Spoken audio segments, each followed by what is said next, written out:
हमें एपिसोड की स्टार्टिंग में वही बच्ची दिखाई जाती है जिसकी गोकू ने जान बचाई थी। वो उससे पूछती है कि आखिरकार तुम इतने स्ट्रॉन्ग कैसे हो, क्योंकि हम दोनों तो सेम एज के हैं, पर तुमने उस पूरी आर्मी को अकेले कैसे हरा दिया।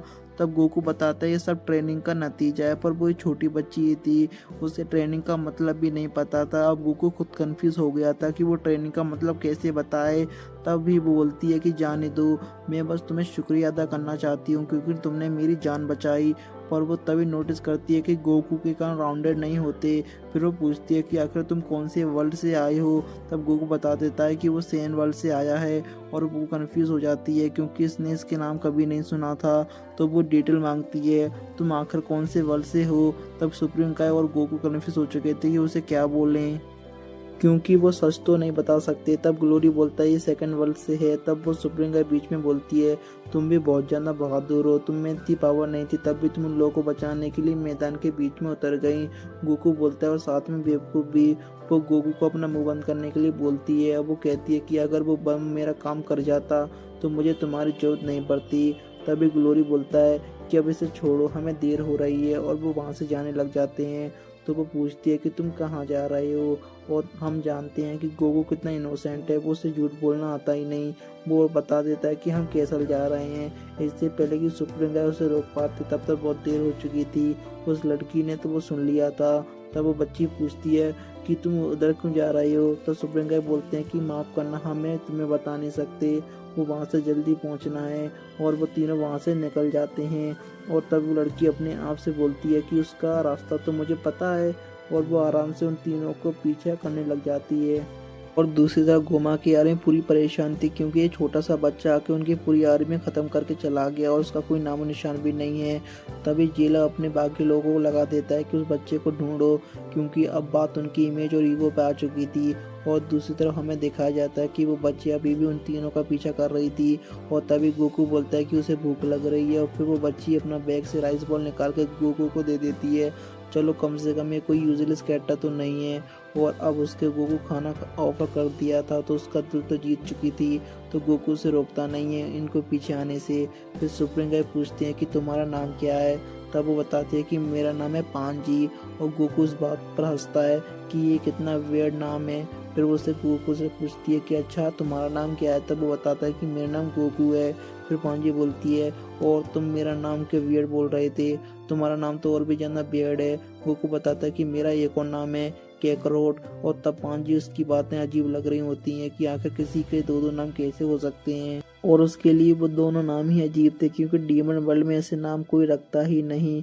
फिर पांजी उसे पूछती है कि तुम कौन सी मैजिक ट्रिक यूज़ कर सकते हो। तब गोकू कंफ्यूज हो जाता है किस चीज़ के बारे में बात कर रही है। तब पांजी बोलती है कि डीमन वर्ल्ड में तो सभी मैजिशियन को मैजिक का यूज़ कर सकते हैं, किसी न किसी को मैजिक ट्रिक तो आती ही है। तो गोकू उसे सच तो नहीं बता सकता था ताकि उसे मैजिक नहीं आता, तो फिर वो उसे मैजिक ट्रिक ही दिखाता है। वो जीभ से अपनी नाक छूने की कोशिश करता है, पर पांजी इतनी बेवकूफ़ नहीं थी। वो बोलती है ये नहीं कोई मैजिक ट्रिक, ऐसा है तो तुम ही दिखा दो। और तब पांजी सामने बड़े पत्थर को फोकस करती है और बहुत ही मुश्किल से वो उस पत्थर को थोड़ा हिला पाती है। इसका मतलब ये है कि ये भी अनाड़ी है, ऐसी मैजिक यूज़ करना अच्छे नहीं आता। पर गोकू के लिए तो ये बिल्कुल नई बात थी। वो इसे इम्प्रेस हो जाता है कि वो ऐसा मैजिक कर सकती है। पर वो बताती है कि मेरा स्पेशलिटी ये नहीं है, मुझे मशीन और टेक्नोलॉजी की ज़्यादा शौक है। फिर उसके बाद वो चलना शुरू कर देते हैं। फिर थोड़ी देर बाद वो सुप्रीम गाय को देखकर बोलती है कि तुम तो एक काय हो ना, क्योंकि जहाँ तक मुझे याद है गोमा के साथ भी एक काय था। तब सुप्रीम गाय मुंह फेर कर बोलता है अच्छा ऐसी बात है। अब वो उसे कैसे बताए कि वो उन्हीं का छोटा भाई है, क्योंकि अगर उसने ऐसा बता दिया तो लड़की उसको मार मार के भर्ता बना देगी। फिर वो लड़की और सवाल पूछती है कि मुझे तो लगा कि सभी यहाँ से जा चुके हैं, और तभी मुझे बहुत हैरानी हुई कि तुम्हें देखकर, इसलिए वो पूछती है कि तुम आखिर इधर क्यों आए हो। और तब सुप्रीम गाय बताते हैं कि हम यहाँ पर घूमने आए हैं। और यहाँ पर पांजी को शक होना शुरू हो जाता है कि आखिर कोई थर्ड वर्ल्ड में घूमने क्यों आएगा, यह तीनों डीमन वर्ल्ड में सबसे बकवास जगह है। इससे पहले वो जानकर निकल पर बताती ग्लोरी से चिल्ला देता है कि अब तुम अपना मुंह बंद रखो, हम परेशान हो चुके हैं तुम्हारे सवालों का जवाब दे देकर। और थोड़ी सी बहस के बाद वो फिर से चलने लग जाते हैं। एक रास्ते पर वो बताती है कि हमें दूसरा रास्ता लेना चाहिए, शॉर्टकट है। इसका मतलब सच में उसे रास्ता पता था और उसे रास्ते में जाते जाते गोमा की बेइज्जती करने लग जाते हैं कि डाबूरा चाहे कितना भी बुरा था पर गोमन जितना बुरा तो बिल्कुल नहीं था। वो लोगों की ज़िंदगी से 9 साल छीन रहा था। अगर वो उसे सिक्के नहीं दे पाते फिर पांजी बोलती है कि मेरी ज़िंदगी के 9 साल ले या 900 में तो भी उन्हें सिक्का नहीं देने वाली थी। और बोलती है कि डीमन लगभग 1000 साल जीते हैं और वो उनकी ज़िंदगी के 9 साल छीन रहा था बस 3 सिक्कों के लिए। और ये सुनने के बाद गोकू हैरान हो जाता है, क्या 1000 साल जीने के लिए कोई जाना नहीं है? और आखिर में तुम कितने साल की हो? फिर वो बताती है कि मैं तो बस 82 की हूँ। जी हाँ, ये कोई बच्ची नहीं थी। गोकू हैरान होकर बोलता है कि तुम तो मुझसे भी बड़ी हो। फिर इसके बाद ये चारों पूरी सफ़र करते हैं और आखिरकार एक कैसल पहुंच ही जाते हैं। गोकू उस कैसल को देख के मजाक उड़ाता है, मुझे किसी किंग का पैलेस तो नहीं लग रहा। और ये पता नहीं क्यों पंजी सुन के भड़क जाती है, बोलती है तुम कितने जाना रूड हो। दूसरी तरफ वो कैसल तक पहुंच जाते हैं तो ग्लोरी पंजी को बोलता है कि तुम वापस जा सकती हो क्योंकि कैसल में तुम्हें बहुत ज़्यादा खतरा हो सकता है। पर वो मानने वाली नहीं थी और ग्लोरी बहस करने में मूड में बिल्कुल नहीं था तो वो उसकी बात मान लेता है। कैसल के अंदर जाने से पहले ही दो गार्ड उसे रोक लेते हैं पर थोड़ी देर बाद ग्लोरी को पहचान जाते हैं। पर उनकी नज़रों में सुप्रीम काय और गोकू अभी भी एक अनजान थे। तो पूछता है कि बदतमीज बच्चे कौन है। तभी पंजी उनके पीछे से आती है और बोलती है कि तुम आकर बदतमीजी किसे बोल रहे हो। वो बोलता है कि प्रिंसेस आप यहाँ पर क्या कर रहे हो। और ये सुनने के बाद हम सभी शौक थे और अब ये बात सेंस बनाती है कि ये कोई किंग की इतनी डिफेंड क्यों कर रही थी क्योंकि वो उसके फादर थे। और इसके बाद पंजी उन लोगों को बहुत ज़्यादा डांट लगाती है कि तुम्हारी ऐसे बिहेवियर की वजह से डैड को लोग माफिया किंग बुलाते हैं, तो तुम्हें अपनी बात करने का तरीका थोड़ा सुधारना होगा। और इसके बाद वो बिना दिक्कत कैसल के अंदर चले जाते हैं। फिर हमें अगला सीन दिखाया जाता है वहाँ किंग जहाँ जो खोपड़ियाँ के साथ गोल्फ खेल रहा था। फिर तभी उसका गार्ड उसे बताता है कि ग्लोरी और उसके बाकी दोस्त आ चुके हैं। फिर तभी किंग अपनी चेयर पर बैठ जाता है और ग्लोरी से बोलता है कि तुमने वादा करा था कि तुम एक ऐसे शख्स को लेके आओगे जो मजिम्बू को हराने में मदद करेगा, पर मुझे तो इस रूम में ऐसा कोई दिख नहीं रहा। तब ग्लोरी बताता है कि मैं इन दोनों को लेके आया हूँ क्योंकि यही है जिन्हें माजिम्बू को मारा था। और किंग ये देखकर हैरान थे कि ये दोनों पिद्दी तो मेरे को भी नहीं मार सकते तो ये माजिम्बू को क्या मारेंगे। तब सुप्रीम काय बताते हैं कि मैं गोकू जितना पावरफुल नहीं हूँ पर मैं बस उसका साथ देने के लिए यहाँ पर आया हूँ, पर ये मैं गारंटी दे सकता हूँ कि वो गोमा को आराम से हरा देगा। पांजी अपने डैड को बताती है कि ये झूठ नहीं बोल रहे हैं क्योंकि इन्होंने मेरी आंखों के सामने पूरी गोमा आर्मी को अकेले ही हरा दिया था और बस इतना ही नहीं, इन्होंने मेरी जान भी बचाई थी। पांजी अभी भी कंफ्यूज थी कि आखिरकार इन्होंने गोकू से क्या लेना देना है, आखिर वो उन्होंने गोकू को बुलाया ही क्यों है। फिर उसके डैड बताने की ग्लोरियस से वादा करा था कि वो किसी ऐसे शख्स को लेके आएगा जो माजिम्बू को भी हराने का दम रखता हो। अब पांजी को सारी बातें धीरे धीरे समझ में आ रही थी, गोकू इस वर्ल्ड का है ही नहीं। वो बोलती है कि यही रीज़न है कि तुम्हारे काउंट राउंडेड नहीं है। तब वो किंग बताता है कि मैं गोमा का रास्ता से हटा दूंगा, खुद सुप्रीम किंग बनूंगा और इस तीनों डेमन वर्ल्ड को फिर से पीस लाऊंगा। और वो गोकू से वादा भी करता है कि अगर उसने ऐसा कर दिया तो वो उसकी शादी अपनी बेटी से करवा देगा। ये सुनने के बाद वो अपने डैड पर भड़क जाती है कि आप ऐसा मेरी परमिशन के बिना कैसे कर सकते हैं। और वो लड़ ही रहे थे कि तभी गोकू बताता है कि वो शादीशुदा है और उसके 2 बच्चे भी हैं। ये सुनने के बाद दोनों हैरान हो गए थे, क्या तुम्हारे वर्ल्ड में इतनी जल्दी शादी हो जाती है। फिर सुप्रीम काय उससे पूरी कहानी बताते हैं कि कैसे गोमा ने उन्हें बच्चा बना दिया और उसके दोस्तों को किडनैप करके लेके चला गया। तो हम यहाँ पर बस इसलिए आए कि ताकि हम गोमा को हरा कर अपने दोस्त को लेके जा सकें। इस वर्ल्ड के ड्रैगन बॉल की विश मांग कर हम फिर से बड़े हो जाएं। तभी किंग बोलता है कि तुम्हारा दिमाग खराब तो नहीं है क्योंकि तुम्हें पता नहीं है कि इसके लिए तुम्हें तावागामी को लड़ना पड़ेगा और तावागामी को इतने स्ट्रांग ही उन्हें खुद गोमा भी नहीं हरा सकता। पर अगर सच है कि अगर माजिम्बू को हरा रखा है तो तावागामी को भी हराना उसके लिए कोई बड़ी बात नहीं होगी।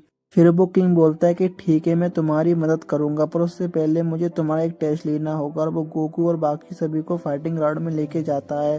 फिर वो गोकू को इंट्रोड्यूस करवाता है कि ये बस दिखने में बच्चा है पर ये सबसे ज़्यादा पावरफुल है तो तुम होल्ड बैक मत करना। और वो एक रूल भी बताता है कि कोई भी हथियार का यूज़ नहीं करेगा क्योंकि वो नहीं चाहता कि गोकू मारा जाए, पर गोकू का कुछ और ही मानना था।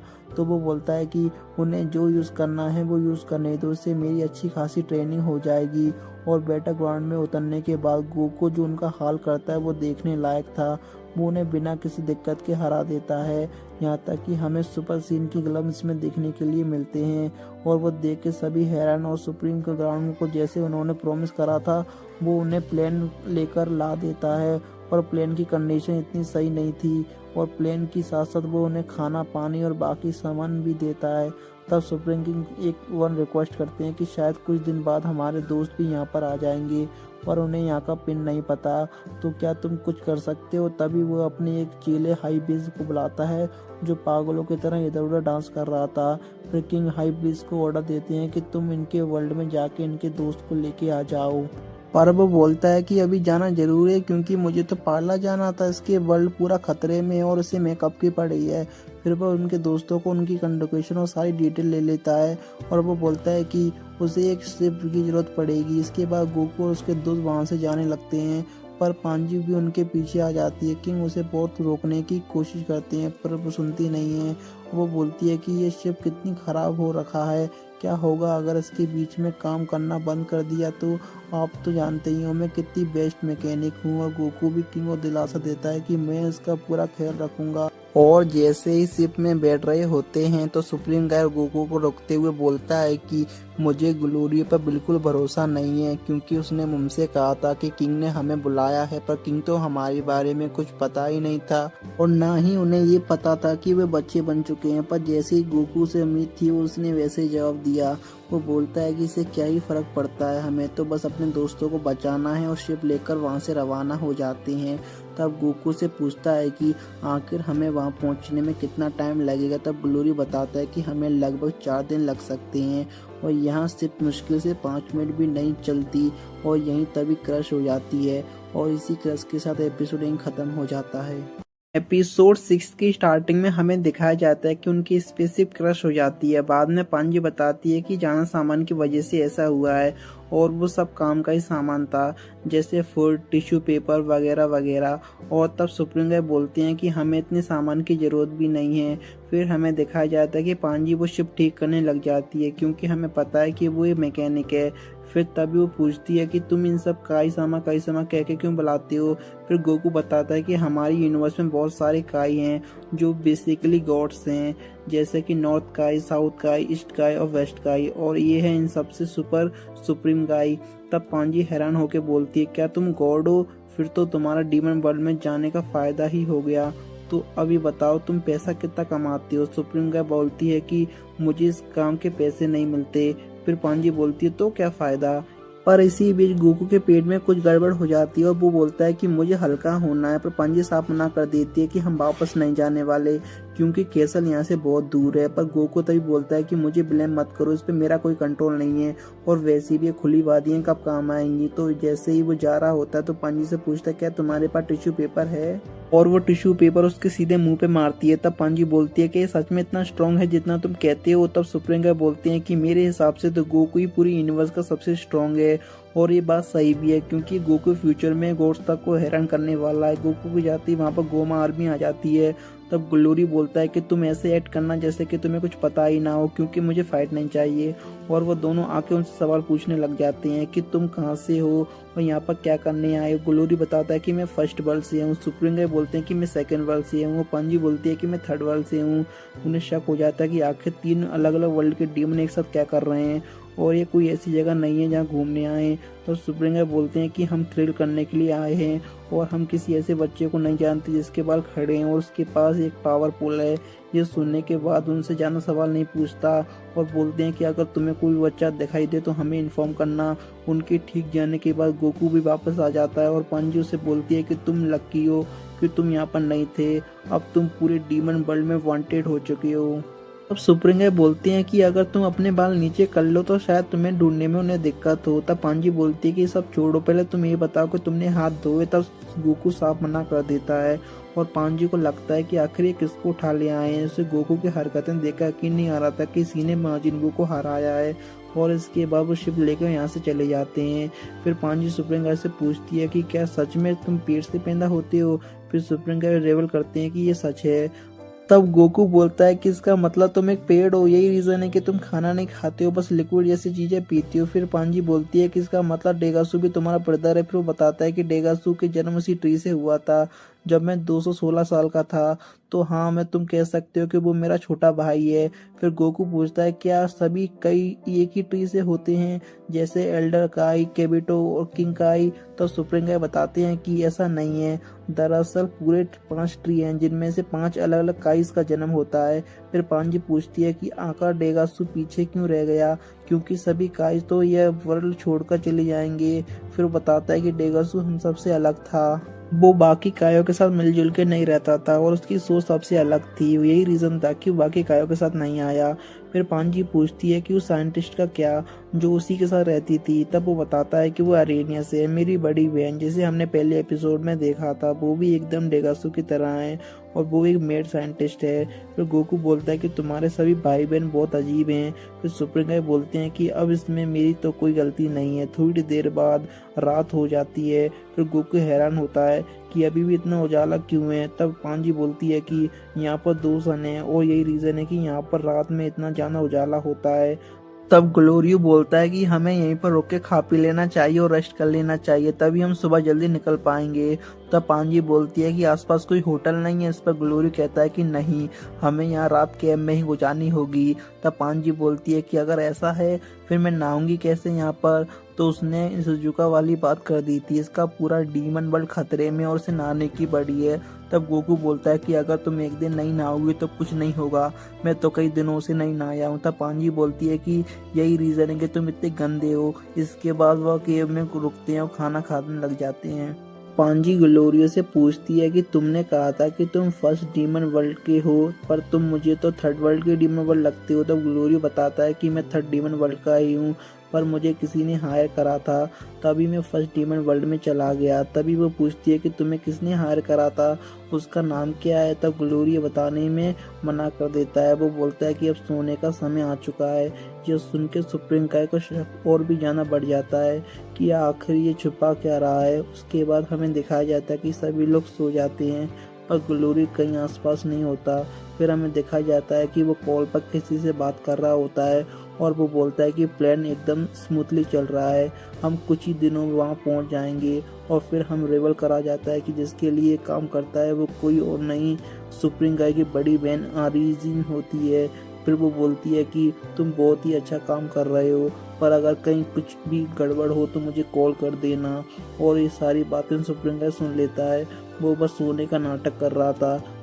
सच में ड्रैगन बॉल डायमा में सुप्रीम काई की जितनी तारीफ करी जाए उतनी कम है और उसकी बातें ग्लोरियो भी सुनने जा ही रहा होता है, पर तभी उन्हें अचानक से किसी की आवाज आती है। सुप्रीम काई और ग्लोरियो दोनों ही उठ जाते हैं, पर गोकू तो अभी भी घोड़ी बेच के सो रहा था। और तभी वहां पर एक बुल की तरह दिखने वाला डीमन आता है, जिसे देखने पर पांजी की सही से उसकी आत्मा ही निकल जाती है। पर गोकू बोलता है अरे इसे डरने की क्या बात है, ये तो बस एक गाय है। और इसी बात पर पांजी भड़क जाती है। और आखिर कौन सी गाय 2 पैरों पर चलती है और बोल सकती है अब मैं तुम्हें छोड़ के ब्रेकफास्ट बना के खा जाऊंगा। फिर गोकू बोलता है अरे ऐसा है तुम बातें मत करो, तुम मुझ पे अटैक करो। फिर ग्लोरी बीच में आता है और बोलता है उसे मैं संभाल लूंगा। और गोकू ग्लोरी को बोलता है कि ये तुम्हारे लिए बहुत ज्यादा पावरफुल है, तुम मुझे इसे हैंडल करने दो। तब ग्लोरी बोलता है इतना घमंड भी अच्छी बात नहीं है, वो तुम्हें सच में लगता है कि तुम मुझसे ज्यादा पावरफुल हो। गोकू बोलता है कि मैं घमंड तो नहीं करना चाहता, मैं तुम्हें से ज्यादा पावरफुल हूँ। तब ग्लोरी बोलता है कि फिर देखते हैं। और अब यहाँ से शुरू होने वाला था ग्लोरी वर्सेस गोकू। गोकू बोलता है कि तुम्हारे लिए तो मेरा एक ही हाथ काफी है, मैं एक हाथ से पीछे रखूंगा और लड़ूंगा तुमसे। और इसके बाद ग्लोरी उस पर अटैक करना शुरू कर देता है, पर गोकू के हाथ के पीछे रखने के बाद भी ग्लोरी उसके कुछ नहीं कर पाता। और यह देखने के बाद तो पांजी और सुप्रीम का दोनों ही हैरान थे कि आखिरकार ये दोनों इतनी स्पीड में कैसे लड़ रहे हैं। तब गोकू बोलता है कि मैंने जितनी उम्मीद करी थी तुम फाइट में उससे ज्यादा अच्छे हो। और ये बोलने के बाद गोकू पर लाइटिंग स्ट्राइक कर देता है, जैसे गोकू आराम से ही रोक लेता है। और तभी सुप्रीम का चिल्लाकर गोकू से बोलते हैं कि होल्ड बैक मत करो, तुम जितनी पावर यूज कर सकते हो कर लो, क्योंकि मुझे ग्लोरियो की पूरी पावर देखनी है। और वो पावरफुल को एक ही स्ट्राइक से ग्लोरियो को बहुत दूर जाके गिरा देता है। और तभी धुएं के बीच में से ग्लोरियो भी उस पर एक अटैक कर देता है, जिससे उसका पावरफुल नीचे गिर जाता है और ग्लोरी अपनी पूरी एनर्जी एक अटैक में लगा देता है और इसके बाद वो होता है जिसका हम सभी को इंतजार था। फाइनली गोकू बन जाता है सुपर सीएन। ग्लोरियो ने अपनी पूरी एनर्जी लगा दी थी और ग्लोरियो तो अपनी जगह से हिलने का नाम ही नहीं ले रहा था और ग्लोरियो उसके अटैक को अब अपने एक हाथ से रोक देता है जैसे कि वो कुछ हो ही ना, और ये करने के बाद वो ठीक उसके पीछे टेलीपोर्ट हो जाता है। फिर गोकू बोलता है कि लगता है कि मैं जीत गया, और अब ग्लोरियो को भी पता चल गया था कि गोकू को हराना इतना आसान नहीं, तो वो अपनी हार मान लेता है। फिर गोकू उस मीनाडोरस के पास जाके बोलता है कि अब तुम तैयार हो फाइट के लिए, पर उसकी तो डर के मारे हालत ही खराब हो चुकी थी। उसे तो लगा था कि 4 मामूली बच्चे तो, पर ये तो उसके बाप निकले। तब बोलता है कि मेरा पेट तो भरा हुआ है, तो तुम लकी हो कि तुम जा सकते हो। और वो दबे पाँव वहाँ से चली जाती है क्योंकि उसे पता होता है कि अगर वो लड़ाई में कूदा तो उसका बरेफा खुद ही बन जाएगा। और इसके बाद हमें दिखाया जाता है कि बुल्मा शिप सही कर रही होती है और इधर वेजिटा पागलों की तरह ट्रेनिंग कर रहा था क्योंकि उसे भी डीमन वर्ल्ड जाना था कुछ फाइट करने, पर उन लोगों को यहीं पर छोड़ दिया। और तब बुल्मा बोलती है कि अब शिप बिल्कुल रेडी है, तो हम रेडी हैं जाने के लिए। तब केविटो बोलता है कि तुम्हें वहां लेके जाता हूँ, और वो शिप में बैठकर जाने ही वाले होते हैं, पर वो शिप वहीं पर खराब हो जाती है। बुल्मा मैं तो ये उम्मीद नहीं थी, और इस शिप खराब होने के बाद ये एपिसोड में यहीं पर खत्म हो जाता है। मिलते हैं नेक्स्ट एपिसोड में। Thank you for watching. Episode 7 की शुरुआत में हमें दिखाया जाता है कि बुल्मा शिप सही कर रही होती है। वो बताती है कि डिवाइस एरर शो कर रहा है, पर मेन दिक्कत ये है कि इसका मटेरियल आज तक मैंने अपनी जिंदगी में देखा नहीं, ये मटेरियल यहाँ पर एग्जिस्ट करता नहीं है। तब वेजिटा एटीट्यूड में बोलता है कि तुम बस इतना बताओ कि तुम ये ठीक कर सकती हो या नहीं। फिर बुल्मा उस पर चिल्लाती हुई बोलती है तो मैं कर क्या सकती हूँ, ये ऐसा एलिमेंट है जो यहाँ पर मिलता ही नहीं है और बिना इसके शिप को चलाना इम्पॉसिबल है। फिर वेजिटा बोलता है कि तुम उसकी जगह कोई अर्थ का एलिमेंट ट्राई क्यों नहीं करती। तब बुल्मा बोलती है ऐसा कर तो सकते हैं पर इसमें बहुत ज़्यादा टाइम लगेगा। फिर वो बोलता है तो क्या शिप को ठीक करने का कोई और रास्ता नहीं है। अब बुल्मा पूरी तरह से इरिटेट हो चुकी थी क्योंकि उसने इतनी मेहनत कर दी, ये शिप फिर से खराब हो गई। अब वो वेजिटा से इंतजार नहीं हो रहा था, पर बुल्मा उसको चिल्लाते हुए बोलती है कि जिसको नाराज होना चाहिए वो मैं हूँ, मैंने पूरी रात भर जाग के इस शिप को ठीक करा, आखिर में क्या हुआ, ये खटारा फिर से खराब हो गई। बुल्मा उन पर चिल्ला ही रही थी, पर तभी उनके सामने ऊपर से एक शिप आती है। वो हैरान थे आखिरकार ये शिप कौन है, और क्योंकि अभी तक वो किसी पर भरोसा नहीं कर सकते थे। वेजिटा बुल्मा को प्रोटेक्ट करने के लिए उसके सामने आ जाता है और उस शिप में से निकलता है हाई बीज, और वो बताता है कि मेरे किंग ने मुझे भेजा है तुम लोगों को लाने के लिए। और वो सभी लोग हैरान थे। फिर हमें डीमन वर्ल्ड का सीन दिखाया जाता है जहाँ पर गोकू ब्लैक डम्पलिंग खा रहा होता है।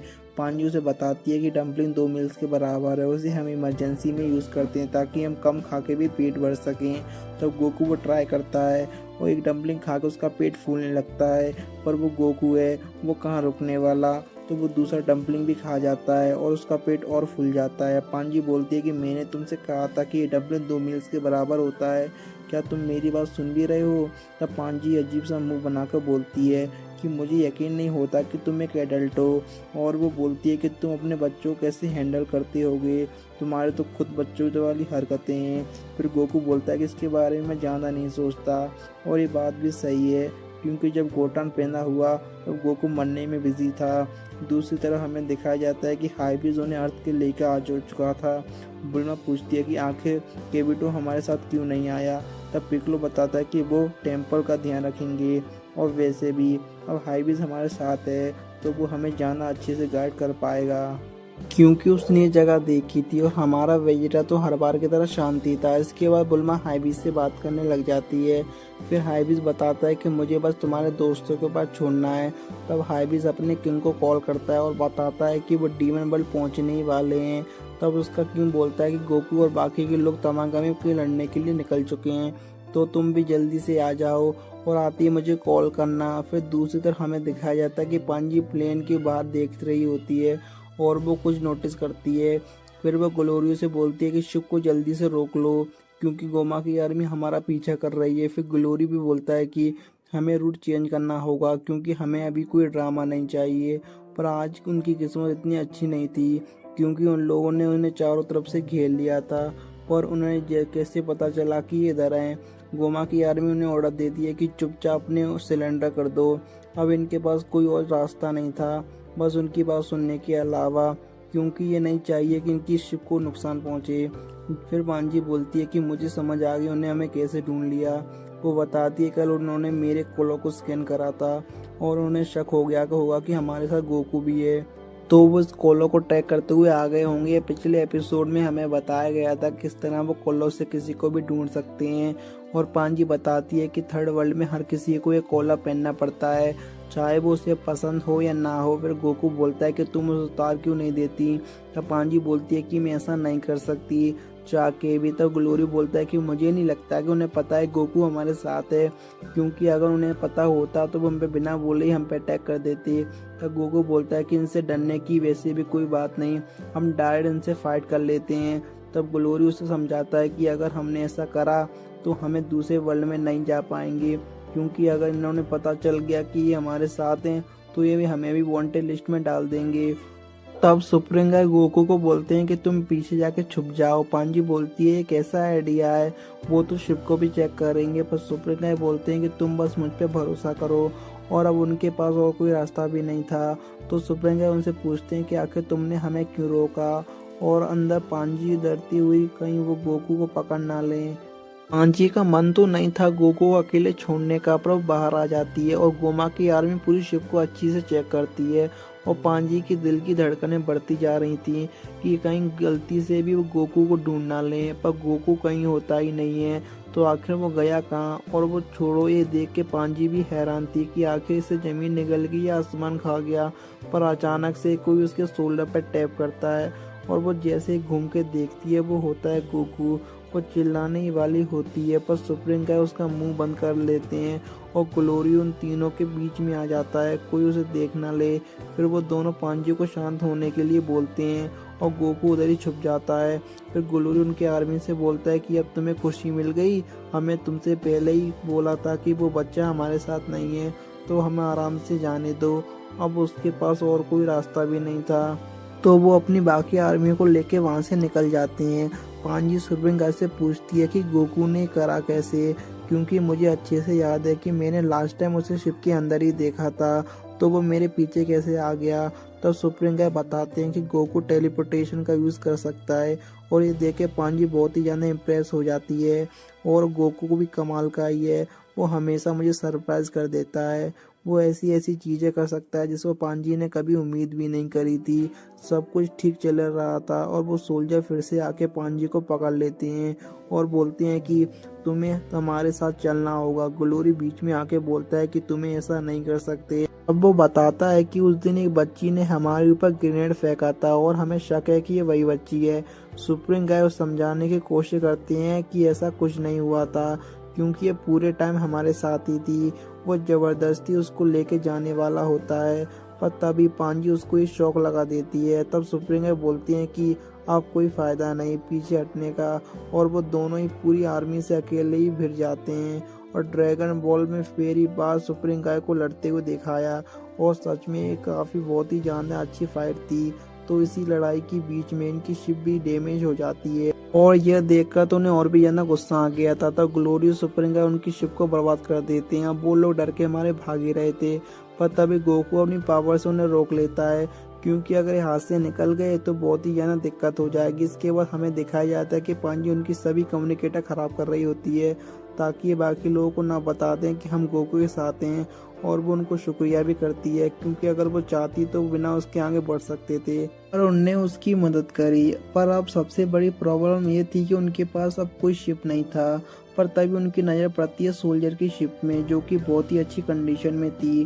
तो सभी वो शिप में जाने लग जाते हैं, पर पांजी बहुत रुक जाती है और उससे पूछते हैं कि तुम अंदर क्यों नहीं आ रही हैं। पर वो आने से मना कर देती है, क्योंकि अगर वो तुम्हारे साथ आई तो वो लोग फिर से आएंगे, तो अच्छा ही होगा कि तुम अकेले जाओ।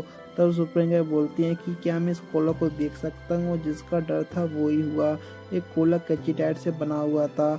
अगर आपको याद है तो कैचिटाइड वो मेटल है जिसे जेड स्वार्ड को तोड़ा गया था और जिसे टूर्नामेंट ऑफ पावर का स्टेडियम बना था। तब पांजी बताती हैं कि किस तरह हर डेमन वर्ल्ड के बच्चों को ये बचपन से ही पहना दिया जाता है और हमारे पास बस दो ही रास्ते होते हैं, ये तो उसे पहना रखे या फिर मर जाए। फिर सुप्रीम गाय बोलते हैं क्या मैं इसे उतार दूं। फिर पांजी बिल्कुल हैरान होती है और बोलती है क्या तुम ये सच में उतार सकते हो। अब वो बोलते हैं कि मैं ट्राई कर सकता हूँ क्योंकि मेटा कैसे के बल से ही आया है तो शायद मैं इसे तोड़ सकता हूँ। तब वो उसके कॉलर पे हाथ रखते ही मंत्र बोलते हैं और वो मंत्र बोलते ही उसके कॉलर के 1000 टुकड़े हो जाते हैं। और इसके बाद तो पंजी की खुशी का ठिकाना ही नहीं था और वो खुश थी कि आखिर उसे फ्रीडम मिल गया। वो अपनी पूरी जिंदगी में पहली बार आज़ाद महसूस कर रही थी। अब कोई नहीं था जो कि उसे ट्रैक करेगा या फिर मार सकेगा। फिर पांजी बोलती है कि तुम तो कमाल की हो क्योंकि आज तक कोई भी मैजिक इस पे काम नहीं आया पर तुमने ये करके दिखा दिया।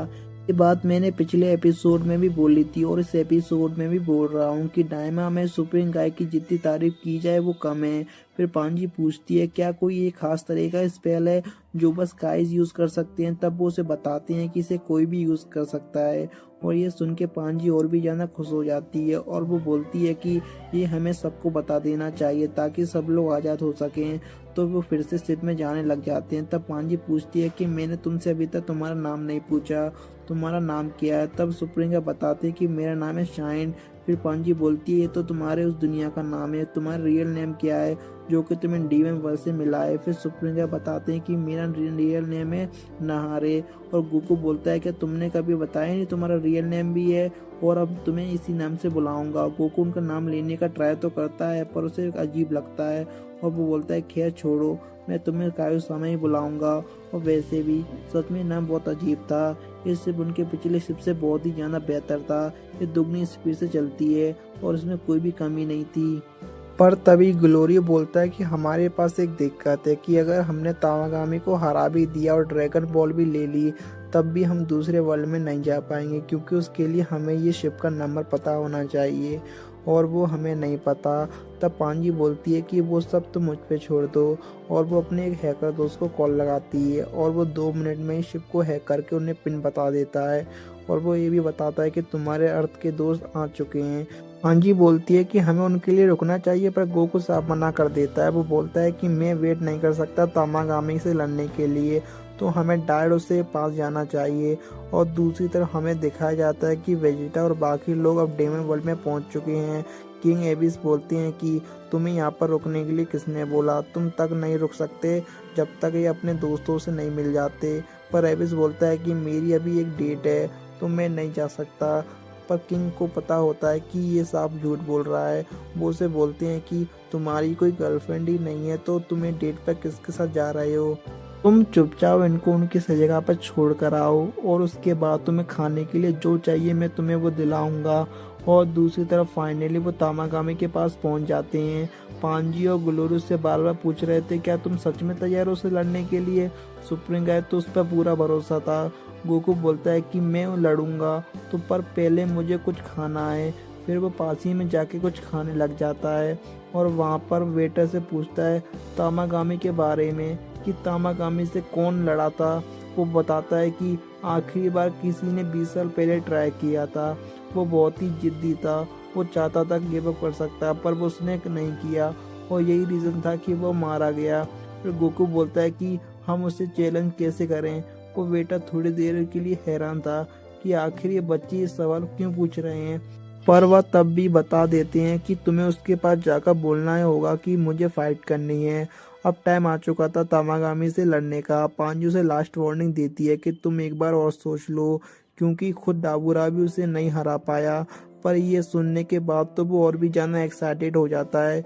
गोकू जैसे उसके पास जाकर अपना मुंह खोलता है वो बहुत ही तेज चिल्लाता है। गोकू और बाकी सब के साथ साथ मेरे कान भी पर्दे फट चुके थे। फिर वो बताता है कि मैं तामागामी नंबर 3 और अगर तुम्हें ड्रैगन बॉल चाहिए तो तुम्हें मुझे हराना होगा। फिर गोकू बोलता है कि मैं तैयार हूँ और ये एपिसोड यहीं पर ख़त्म हो जाता है। मिलते हैं नेक्स्ट एपिसोड में। Thank you for watching guys. 8वें एपिसोड की स्टार्टिंग होती है एपिक फाइट से। तामागामी अपने आप को इंट्रोड्यूस करता है और वो गोकू को बोलता है कि अगर तुम्हें ड्रैगन बॉल चाहिए तो तुम्हें मुझे हराना होगा। और इसका इंतजार तो गोकू को तब से था जब से वो डीवन वर्ल्ड में आया था। तो फिर फाइनली स्टार्ट होता है एपिक बैटल। तामागामी अपने आप को हैमर से गोकू को लगातार उसके ऊपर वार करने की कोशिश करता है और वो सच में बहुत ज्यादा तेज था, पर इतना नहीं कि गोकू को हिट कर सके। तो गोकू उन सभी अटैक को डॉज करके उस पर हमला करता है, पर उसकी बॉडी इतनी स्ट्रांग थी कि वो उसका कुछ बिगाड़ नहीं पाता। इसके बाद गोकू अपना पावर पूरा एक्सटेंड करके उस पर हिट करने की कोशिश करता है, पर तामागामी बस फिजिकली स्ट्रांग नहीं था, उसकी स्पीड भी कमाल की थी, तो वो उसे आसानी से डॉज कर लेता है। और थोड़ी देर बाद तामागामी उस पर हावी होने लग जाता है और गोकू अब समझ गया था कि अब बारी अपना ब्रेन यूज करने की। तो वो उसके पैरों के बीच में से जाके उसके पैरों पे अटैक करता है, जिससे उसका पूरा बैलेंस बिगड़ जाता है। फिर गोकू उसके पीछे से ट्राई करने की सोचता है, पर वो उसे आराम से डॉज कर लेता है। और ये देखने के बाद तामागामी बहुत ज़्यादा इम्प्रेस हो जाता है, क्योंकि आज तक कोई नहीं था जो उतना लड़ सके और इतनी देर तक उसके साथ टिक सके। अब ये देखने के बाद पूरा गांव इकट्ठा हो जाता है और पांजी बहुत ज़्यादा इम्प्रेस हो जाती है। वो बोलती है कि गोकू तो सच में बहुत ज़्यादा स्ट्रॉन्ग है। तो सुप्रीम बोलते हैं कि वो बस स्ट्रॉन्ग नहीं बल्कि एक जीनियस भी है, उसे यहाँ का इन्वायरमेंट अडेप्ट करने में ज़्यादा टाइम नहीं लगा। और ये बात हम सभी जानते हैं, जब बात बैटल आईक्यू की होती है तो गोकू का मुकाबला कोई नहीं कर सकता। और अब गोकू इतनी पावर देखने के बाद तामागामी भी सीरियस हो चुका था। तो थोड़ी सी फाइट के बाद वो गोकू अपने हैमर के नीचे दबाने वाला होता है और हालात गोकू के फेवर में नहीं दिख रहे थे, क्योंकि अपनी पूरी ताकत लगाने के बाद भी वो उसके हैमर को नहीं हिला पा रहा था। और अगर गोकू जल्दी से वहां से नहीं हटा तो शायद उसका अंत भी हो सकता है। खैर ऐसा बाकी लोगों को लगता है, हमें नहीं। फिर इसके बाद वो ही होता है जिसकी हम सभी ने उम्मीद की थी, वो फाइनली बन जाता है सुपर सीएन। और ये सीन सच में बहुत ज्यादा एपिक था। तामागामी अपने हैमर से उसके फिर से अटैक करने की कोशिश करता है, पर इस बार गोकू उसे एक ही शॉट में तोड़ देता है। और इसके बाद गोकू एयर पे बस एक ही जगह पर खड़ा होता है। पांजी को समझ में नहीं आता कि अटैक क्यों नहीं कर रहा है, पर तभी गोकू तामागामी से बोलता है कि चलो अब सीरियसली फाइट करते हैं। इसका मतलब अभी तक जो भी हुआ हमने देखा वो बस एक बम अप था और तामागामी भी अपनी पूरी पावर नहीं लगा रहा था। पर अब इससे फर्क नहीं पड़ता कि वो अपनी कितनी पावर भी यूज ना कर ले, क्योंकि अब गोकू सुपर सेन बन चुका था। तो इसका हराना अब नियरली इम्पॉसिबल है, पर फिर भी वो ऐसे हार नहीं मान सकता था। तो वो अपनी पूरी एनर्जी इकट्ठा करके गोकू पे अटैक करने की सोचता है। तो गोकू भी पीछे हटने वाला कहाँ था, और वो सीरीज पे पहली बार यूज करता है कामेहा का। दोनों के अटैक आपस में टकराते हैं, पर गोकू अटैक तामागामी के अटैक को चीरते हुए निकल जाता है। और पांजी ग्लोरियो के साथ साथ पूरा ग्राउंड हैरान था कि आखिर ये बच्चा कौन है और ये कहां से आया है। पर तामागामी की तारीफ करनी होगी, क्योंकि ना वो गोकू अटैक को बस अपने दोनों हाथों से रोकता है बल्कि उसे एक डिफ्लेक्ट भी करता है। पर जैसे ही वो संभल पाता गोकू उस पे अपने एल्बो से अटैक करता है और तामागामी मुंह के बल गिर जाता है। उसके बाद वो बोलता है कि मैं हार मानता हूँ। और गोकू थोड़ा हैरान था। वो बोलता है कि तुम्हें अभी भी इतनी पावर है कि तुम लड़ सकते हो। और वो बोलता है कि हाँ मैं लड़ तो सकता हूँ, पर मुझे लड़ना नहीं है, क्योंकि मुझे तुम्हारी पावर का अंदाजा हो गया है और मुझे इतनी पावर नहीं है कि मैं तुम्हें हरा सकूं। फिर गोकू बोलता है चलो ठीक है, पर मुझे ड्रैगन बॉल तो मिलेंगे ना। तामागामी बोलता है कि तुम्हें मिलेंगे तो, पर तुम्हें एक आखिरी बैटल जीतना होगा। अब ये कौन सी बैटल की बात कर रहा है, क्योंकि गोकू ने तो उसे अभी हराया है। और इसके साथ साथ पूरे गांव वाला भी हैरान था कि आखिर एक फाइनल बैटल क्या है, क्योंकि आज तक इस लेवल तक कोई पहुंचा ही नहीं, यहाँ तक कि खुद किंग डाबूरा भी। और आखिरी बैटल ये था कि गोकू को पता लगाना होगा कि ड्रैगन बॉल कौन सी कप में या अंदर है। यकीन नहीं होता कि इतनी बड़ी फाइट के बाद भी उसे ये सब करना पड़ रहा है। और तामागामी एक कप में ड्रैगन बॉल छुपाकर उसे शफल करने लग जाता है और स्टार्टिंग तो स्लो करता है और धीरे धीरे वो अपनी स्पीड बढ़ा देता है। बाकी लोग तो छोड़ो, कुछ सुप्रीम गाय भी उसकी मूवमेंट को नहीं देख पाए थे और पांजी को ये बात बिल्कुल भी पसंद नहीं आ रही थी। वो बोलती है कि इतनी स्पीड में तो कोई पता लगा ही नहीं पाएगा। सरासर चीटिंग है। अब वो फाइनली कप को सफल करना बंद कर देता है और वो गोकू से पूछता है कि ड्रैगन बॉल कहाँ पर है। गोकू मुंडी हिला के बोलता है कि वो वहाँ पर है। तामागामी कंफ्यूज होता है। वो बोलता है कि तुम्हें ठीक से बताना होगा कि वो किस कप में है। तब गोकू बोलता है कि वो किसी कप में नहीं, वो आदमी के सर के ऊपर है। और हमें फिर दिखाया जाता है कि वो सच में ड्रैगन बॉल वहाँ पर होते हैं। और ये देख कर सब हैरान थे कि आखिर ये हुआ कब।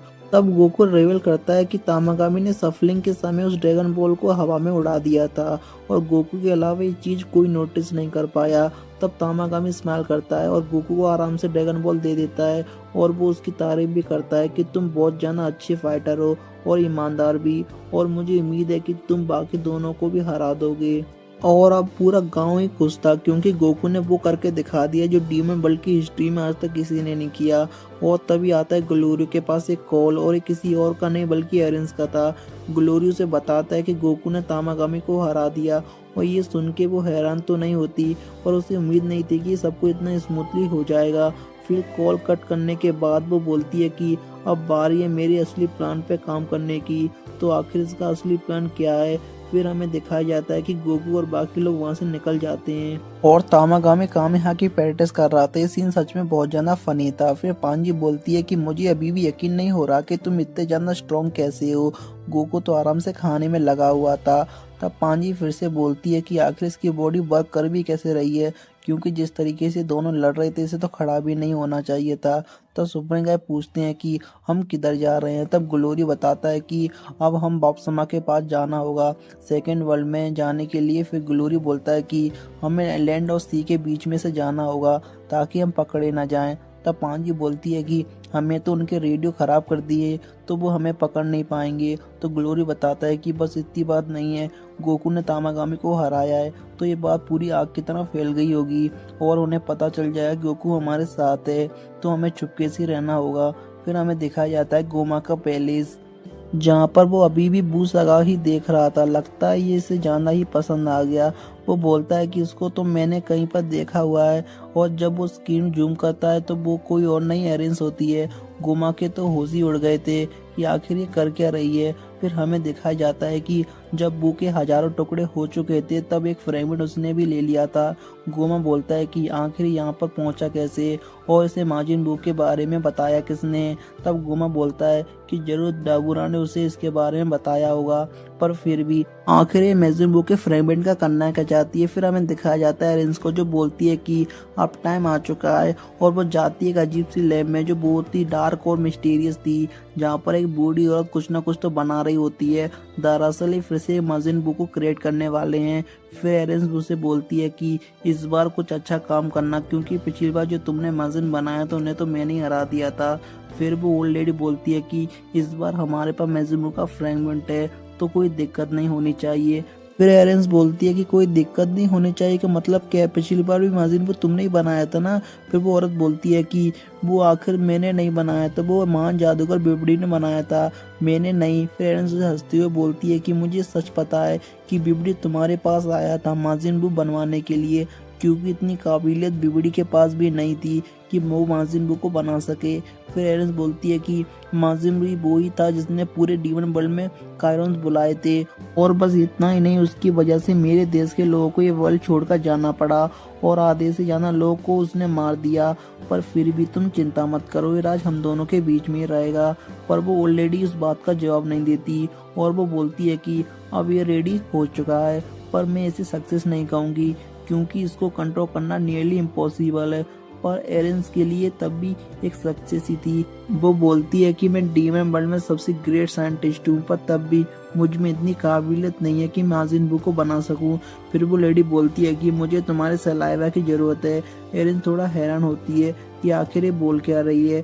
फिर वो बोलती है कि ये करने के बाद तुम अपनी इंफॉर्मेशन उसे दे सकती हो बिना बोले, एक तरह टेलीपैथ की तरह, और उस पोर्ट में अपना सलाइवा डाल देती है और अचानक से उस पोर्ट में से बहुत ज्यादा एनर्जी निकलती है। तब वो लेडी बोलती है कि अगर ये सक्सेसफुल हो गया तो मैं भी एक रिवॉर्ड डिजर्व करती हूँ। तब एरेंस बोलती है कि तुम चिंता मत करो, क्योंकि जब मैं सुप्रीम किंग बन जाऊंगी। और इसकी बात खत्म होने से पहले वो लेडी बोलती है कि गोमा चाहे दिखता नहीं है पर वो बहुत ज्यादा पावरफुल है, क्या तुम्हें सच में लगता है कि तुम उसे हरा दोगी। तब एरेंस बोलती है कि अगर हालात बिगड़ भी गए तो मेरे पास प्लान बी है, मैं यूज करूंगी ड्रैगन बॉल की। ये सुन के मानो उस लेडी के पैरों तले जमीन खिसक जाती है। वो उसे समझाती है कि तुम क्या बातें कर रही हो, तुम्हें पता भी है ना कि इम्पॉसिबल है। तब एरेंस अच्छे से समझाती है पर मेरे पास कुछ ऐसे प्यादे हैं जो एक काम मेरे लिए करेंगे, और उन्होंने एक ड्रैगन बॉल तो हासिल कर ही ली है। इसके बाद हमें दिखाया जाता है हाइबिस को, जिसे कॉल करके किंग इन्फॉर्म कर देते हैं कि गोकू ने तामागामी को हरा दिया है, तो अब उसे उनका पीछा करने की कोई जरूरत नहीं है। तो वो आज किसी होटल में रुक सकता है ताकि वो बाप्समा के पास जा सके, क्योंकि वो लोग भी वहीं जा रहे थे। और ये बात सुनने के बाद वेजिटा के कान खड़े हो जाते हैं। वो बोलता है कि डीमन वर्ल्ड में भी ड्रैगन बॉल है, और जवाब देने की बजाय वो उल्टा सवाल पूछता है। वो बोलता है कि डीमन वर्ल्ड में भी तुम्हारा मतलब क्या है, क्या अर्थ के पास भी ड्रैगन बॉल है? तब वेजिटा अपने एरोगेंट आवाज में बोलता है कि मुझे उसके बारे में और बताओ। और हाई भी उसे थोड़ी देर देखने के बाद इग्नोर कर देता है। वेजिटा को समझ में नहीं आ रहा होता कि ये कुछ बोल क्यों नहीं रहा है। वो पूछता है कि तुम मुझे बता क्यों नहीं रहे हो। तब हाई भी उसके जले पर नमक छिड़कते हुए बोलता है कि तुम कोई किंग विंग भी नहीं हो, तब भी तुम मुझे इतना एटीट्यूड से बात कर रहे हो, तो इसलिए मैंने तुम्हें इग्नोर किया। अब ये सुनने के बाद तो वेजिटा शर्म से लाल हो जाता है। वो उससे फिर पूछता है कि प्लीज मुझे उसके बारे में और बताओ। और ये सुनने के बाद तो बुल्मा की हंसी रुक ही नहीं रही थी। और इसी के साथ ये एपिसोड यहाँ पर खत्म हो जाता है। मिलते हैं नेक्स्ट एपिसोड में। Thank you for watching. 9वें एपिसोड की स्टार्टिंग में हमें दिखाया जाता है कि ये सब सेकंड वर्ल्ड के लिए निकल रहे होते हैं, पर रात बहुत ज्यादा हो चुकी थी।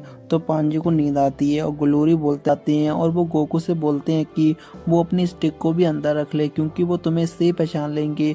और फिर सुप्रीम गाय बोलते हैं कि हमें ड्रैगन बॉल का भी कुछ करना होगा, हमें इसे ऐसे लेके घूम नहीं सकते। तब पांजी बैग निकालती है और इस ड्रैगन बॉल को उसके अंदर डाल देती है। अब कोई चांस नहीं था कि इन्हें कोई पहचान ले और पकड़ ले, पर यहाँ पर दो लोग उन्हें शक की नजर देख रहे होते हैं, जैसा कि उन्हें गोकू को कुछ अजीब सा लग रहा था। और ये ग्लोरी भी सेंस कर लेता है, तो वो आइडिया देता है कि हमें अलग अलग कमरे में नहीं रह के एक कमरे में रहना चाहिए, ताकि अगर कुछ बुरा होने वाला हो तो हमें उसे रोक सकें। पांजी बोलती है कि ग्लोरी तो मुझे कुछ ज्यादा ही अमीर लग रहा है, आखिर इतने पैसे लाता कहाँ से है। तो सुप्रीम गाय बोलती है कि ये तो तुम्हारे डैड के लिए काम करता है ना, तो मुझे तो लगा था कि इन्हें पैसे देते हैं। तब पांजी बोलती है कि मेरे डैड के पास तो खुद पैसे की कमी है, तो वो कैसे देंगे। और बेचारा गोकू पीछे परेशान था, क्योंकि उस टोपी की वजह से उसके सर में खुजली हो रही थी। और गोकू तो गोकू है, तो वो उस टोपी को उतार देता है। तो पांजी और सुप्रीम गाय आंखें फटी की फटी रह जाती हैं जब वो ये देखते हैं, क्योंकि अगर किसी ने इसे देख लिया तो बहुत बड़ी दिक्कत हो जाएगी। गोकू ने समझाने की कोशिश करता है कि इसमें मेरे सर में खुजली हो रही है, पर पांजी उसकी एक भी नहीं सुनती और जबरदस्ती वो टोपी पहना देती है। पर अब बहुत देर हो चुकी थी, क्योंकि वो दोनों गोकू को देख लेते हैं और वो आपस में बात करते हैं कि इसमें कोई शक नहीं कि ये वही लड़का है जिसने तामागामी को हराया है, और जो उसके बैग में वो जरूर ड्रैगन बॉल होंगी। इसके बाद पांजी की फाइनली विश पूरी हो जाती है। वो नहा के बाहर आती है और वो बहुत ही ज्यादा खुश होती है, और वो गोकू पे गुस्सा करती है कि तुम्हें भी नहा लेना चाहिए, क्योंकि इतनी फाइट करने के बाद तुम पूरी पसीने से भीग चुके होगे। तो मैं तुम्हारी एक भी नहीं सुनूंगी, तुम्हें नहाना ही होगा। और मैं तुमसे पूछ नहीं रही हूँ, मैं तुम्हें ऑर्डर दे रही हूँ। अब पांजी की जिद के आगे गोकू भी हार जाता है और वो फाइनली मान जाता है नहाने के लिए। वो नहाने जा ही रहा होता है, पर तभी पांजी उसे खुद रोकती है और तुम्हारे कपड़े कहाँ हैं। तब गोकू बताता है कि वो अपने साथ कोई भी कपड़ा नहीं लाया, वो खाली हाथ आया था। पांजी को यकीन नहीं होता कि कोई इतना अनहाइजीनिक कैसे हो सकता है। तो वो उसे बोलती है कि ठीक है, तुम अभी मेरे कपड़े यूज कर लो। फिर गोकू बोलता है कि मुझे लड़कियों के अंडरवेयर पहनने में आदत नहीं है। फिर पांजी बोलती है कि ज्यादा मुंह मत चलाओ और जो मिल रहा है वो पहन लो। तो इसके बाद गोकू बनाकर आ जाता है, और आते ही वो खुश हो जाता है कि उसके सामने पड़ा होता है इतना सारा खाना। ये सब खाना खाए रहे होते हैं, पर अचानक से उन्हें किसी के चिल्लाने की आवाज़ आती है, और ये सब उस आवाज़ की तरफ भागते हैं और देखते हैं कि एक बुल्फ उन सब पे अटैक कर रहा होता है। पर गोकू तो कुछ फर्क नहीं पड़ रहा था। वो अपना आराम से खाना खाते हुए बोलता है कि मुझे बीच में कूदना चाहिएगा नहीं। पर वो वुल्फ गोकू को देखते एक इस्तेमाल करता है और अपने दोस्त को सिग्नल देता है कि वो सब बाहर हैं, और सिग्नल मिलते ही उसका दोस्त ड्रैगन बॉल लेके वहाँ से भाग जाता है। और जैसे ही वो सब अंदर आते हैं, वो देखते हैं कि ड्रैगन बॉल वहाँ पर नहीं होते। गोकू उसका पीछा करने की कोशिश करता है, पर वो कहीं आसपास होता ही नहीं, जैसे उसको आसमान निकल गया हो। तब वो बताता है कि वो दोनों मिले हुए थे, उस वुल्फ ने हमारा ध्यान भटकाया ताकि ड्रैगन बॉल चुरा सके। पर तभी पांजी इस्तेमाल करती है और बोलती है कि कोई चिंता करने की बात नहीं। सभी को बताती है कि मैंने पहले उस पर ट्रैकर लगा दिया था, कि अगर वो फ्यूचर में कभी खो जाए तो हमें उसे आसानी से ट्रैक कर सकें। और सच में शुरू में तो मुझे लगा था कि पांजी एक यूजलेस कैरेक्टर होगी, पर अब मुझे ग्लोरी से भी ज़्यादा पसंद है। फिर वो ऊपर की तरफ पॉइंट करती है कि वो दोनों ऊपर छुपे हुए हैं।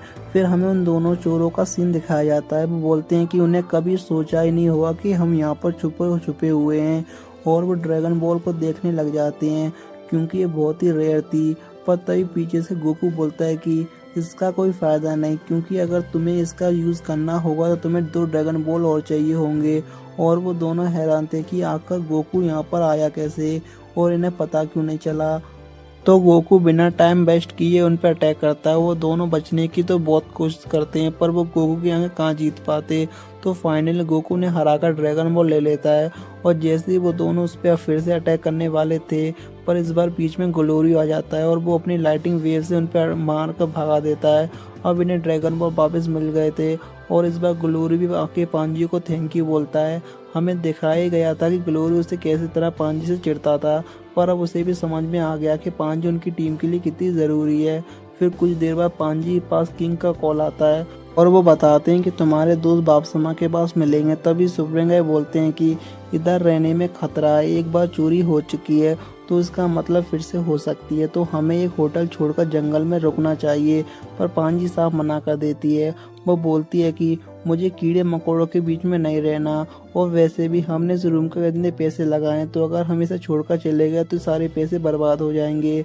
तब गोकू बोलता है कि तुम चिंता मत करो, मैं पूरी रात भर जाकर ड्रैगन बॉल की रक्षा करूंगा, क्योंकि वैसे भी मैं पूरा टाइम प्लेन में सो ही रहा था।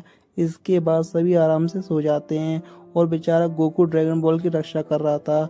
शुरू में वो ट्रेनिंग करके अपना थोड़ा टाइम पास करता है, पर फिर भी थोड़ी देर बाद नींद आने लगती है, तो वो अपने आप को चांटे भी मारता है ताकि वो सोए ना। वो सब कुछ ट्राई करता है जिससे उसको नींद ना आए, पर आखिर में गोकू सो ही जाता है। अब बाकी सब बोलते हैं कि चलो कम से कम ड्रैगन बॉल सही सलामत तो हैं, और इसके बाद वो उस होटल से निकल जाते हैं।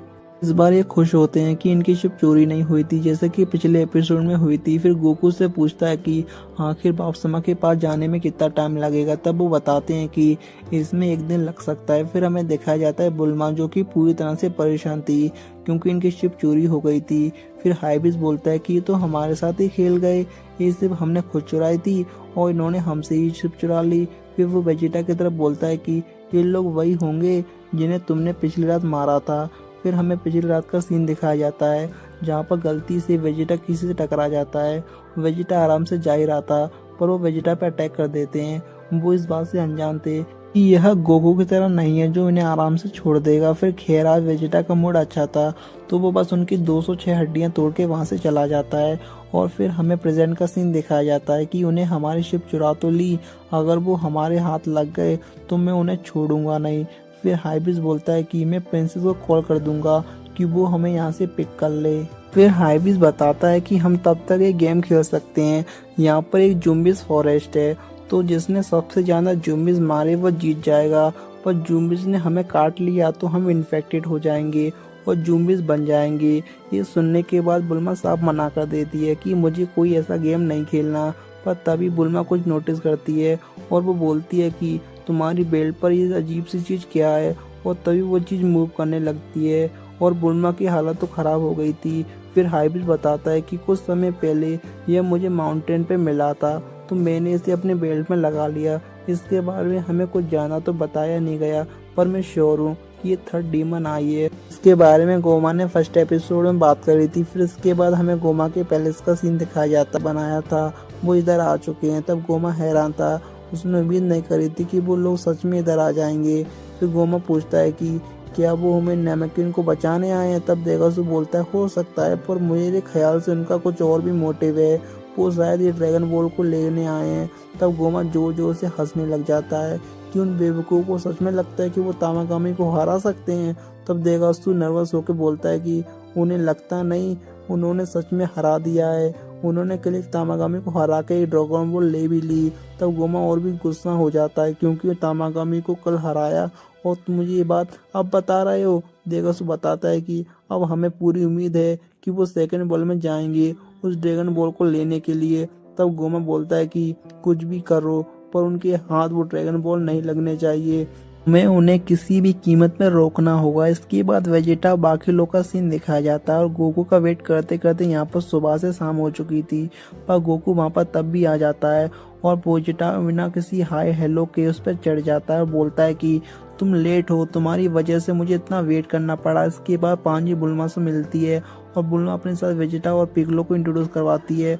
पर अब वेजिटा से रहा नहीं जाता और वो बोलता है कि जल्दी चलो उस तामागामी के पास, मुझे भी उसे लड़ना है, मैं तो बोर हो रहा हूँ। पर गोकू साहब मना कर देता है कि इस शिप में इतनी जगह नहीं है कि 4 लोग आ सकें। तब बुल्मा बोलती है कि ऐसा है तो बाकी सामान फेंक दो, वैसे भी हम बच्चे हैं, हमें ज्यादा जगह नहीं चाहिए। तब ग्लोरी भी साहब मना कर देता है कि वो टेंट और खाने का सामान है, उसके बिना वो सर्वाइव नहीं कर सकते। तब पांजी बोलती है कि तुम चिंता मत करो, मैं डैड को कॉल करके बता दूंगी तुम्हें शिप की जरूरत है, और वो वहां से जाने लगते हैं। सुपर गाय उनके लिए बुरा लगता है और वो माफी मांगते हैं कि हम थोड़ी जल्दी में हैं। और गोकू बोलता है कि हम ड्रैगन बॉल लेने के लिए जा रहे हैं, तुम अगर चाहो तो किंग गोमा से लड़ सकते हो। इस पर बुल्मा भड़क जाती है और गोकू को ज्यादा ही रूड हो गया और वो उसे अजीब चढ़ाती है। तब पिकलो बोलता है कि बुल्मा की जगह यहाँ पर केबिटो होना चाहिए था क्योंकि वो टेलीपोर्ट कर सकता है। तब बुल्मा उसकी तरफ गुस्से से देखकर बोलती है कि जरा फिर से रिपीट करना कि तुमने क्या बोला। और पिगलो डर जाता है और वो कुछ नहीं बोलता क्योंकि उसे पिटना नहीं था, और वो सब वहाँ से चले जाते हैं। यह देखकर वेजिटा को बहुत ही ज्यादा गुस्सा आता है क्योंकि उस बेचारे को इतने टाइम पर अर्थ में रहना पड़ा और वो उसे अब अपने साथ लेके भी नहीं जा रहे। पर तभी वो लोग आ जाते हैं जिन्होंने इनका प्लान चुराया था, और ये उनकी सबसे बड़ी गलती थी क्योंकि वेजिटा भी अच्छे मूड में नहीं था। वो लोग बहुत ही ज्यादा होते हैं और सबके पास हथियार होते हैं। और ये देखकर वो हाई बीज वहाँ से निकल जाता है और वो बोलता है कि मैं बस एक गाइड हूँ, तुम मुझे इन सब में दूर रखो, मैं तो बस अपने चिप्स खाने जा रहा हूँ। वेजिटा उनसे आराम से पूछता है क्या तुम ही हो वो लोग जिन्होंने हमारी शिप चुराई है। वो रिप्लाई करते हैं कि चुराई है तो क्या कर लोगे। वेजिटा बोलता है कि अच्छा है, मेरा वैसे भी किसी की हड्डियां तोड़ने का मन कर रहा है। और हाई भी आराम से चिप्स खाने लग जाता है। इसके बाद वेजिटा एक एक करके सभी को ठिकाने लगा देता है और उसके साथ उसे जॉइन करता है पिगलो, और वो बस एक पंच में ही सभी दुश्मनों को ढेर कर देते हैं। फिर हाइबिस बोलता है कि मेरे तो चीज भी खत्म नहीं हुए और तुमने फाइट खत्म कर दी, तुम लोग तो सच में कमाल के हो। अब वेजिटा उनसे पूछता है कि चुपचाप बता दो हमारे प्लेन्स किधर छुपाए हैं, और वो बता भी देते हैं कि प्लेन ज्यादा दूर नहीं है। और दूसरी तरफ बुल्मा को रिग्रेट हो रहा था कि वो इधर आई क्यों, उसे ये जगह बिल्कुल भी पसंद नहीं आ रही थी। फिर हमें सीन दिखाया जाता है इयरिंग्स का, जो बोलती है कि मुझे लगता है कि अब ये रेडी हो चुका है। और वो लेडी बोलती है कि हाँ। वो निकालती है ग्रीन सीड। फिर लेडी बताती है कि एक टाइम ऐसा था कि मेरे पास बहुत सारे साइबरमैन सीड थे, पर मैंने उसे बाहर की दुनिया में भेज दिया, अब मेरे पास बस 2 ही बचे हैं। इसके बाद लेडी इयरिंग को वो साइबरमैन सीड दे देती है और उसे बोलती है कि इसे ज्यादा नीचे मत दफनाना, बस 5 सेंटीमीटर ही काफी होगा। इयरिंग वैसा ही करती है। वो एक लंबी सांस लेने के बाद उसे सीड को स्पोर्ट में डाल देती है और उसमें से पानी डालने के बाद शुरू होता है असली खेल। और फाइनली रिवाइव होने वाला था माजिन बू, पर उन्होंने साइबरमैन सीड का यूज करके एक तरह का फ्यूजन करा है और इसका नाम होता है माजिन कू। वह सच में मुझे बिल्कुल भी पसंद नहीं आया। मुझे लगा था इसका लुक कीबोर्डो की तरह होगा और ये फिर उससे भी खतरनाक, पर ये तो पता नहीं इन्होंने क्या ही बना दिया है। इयरिंग उसे बोलती है कि पहले तामागामी के पास जाओ और उसे जाकर ड्रैगन बॉल लेकर आओ। लेडी हैरान थी कि उसे तामागामी ट्राई करना सही रहेगा, क्या होगा अगर ऐसा नहीं कर पाया। तब एरिस बोलती है कि अगर ये तामागामी को नहीं हरा पाया तो ये मेरे किसी काम का नहीं। और तब माजिन को हंसता है और बोलता है कि मैं समझ गया। और फिर गाइस ये एपिसोड यहीं पर एंड होता है। मिलते हैं नेक्स्ट एपिसोड में। Thank you for watching. 10वें एपिसोड की स्टार्टिंग में हम माजिन कू को देखते हैं जो कि तामागामी नंबर 1 को चैलेंज कर देता है। वो बोलता है कि मुझे तुम्हारी ड्रैगन बॉल चाहिए, पर तामागामी बोलते हैं कि अगर ऐसा है तो तुम्हें मुझे लड़ना होगा और मुझसे ड्रैगन बॉल छीननी होगी। इसके बाद माजिन कू अपनी जोकरों वाली हरकतें करने लग जाता है। सच में अभी तक ये मुझे बिल्कुल भी पसंद नहीं है। वो बिना रुके कई अटैक करता है पर तामागामी सभी अटैक को डोज करता है। इसकी उम्मीद माजिन कू ने नहीं करी थी, पर वो हार नहीं मानता। वो लगातार उस पर अटैक करते जाता है पर तामागामी उसके सारे अटैक को रोक लेता है।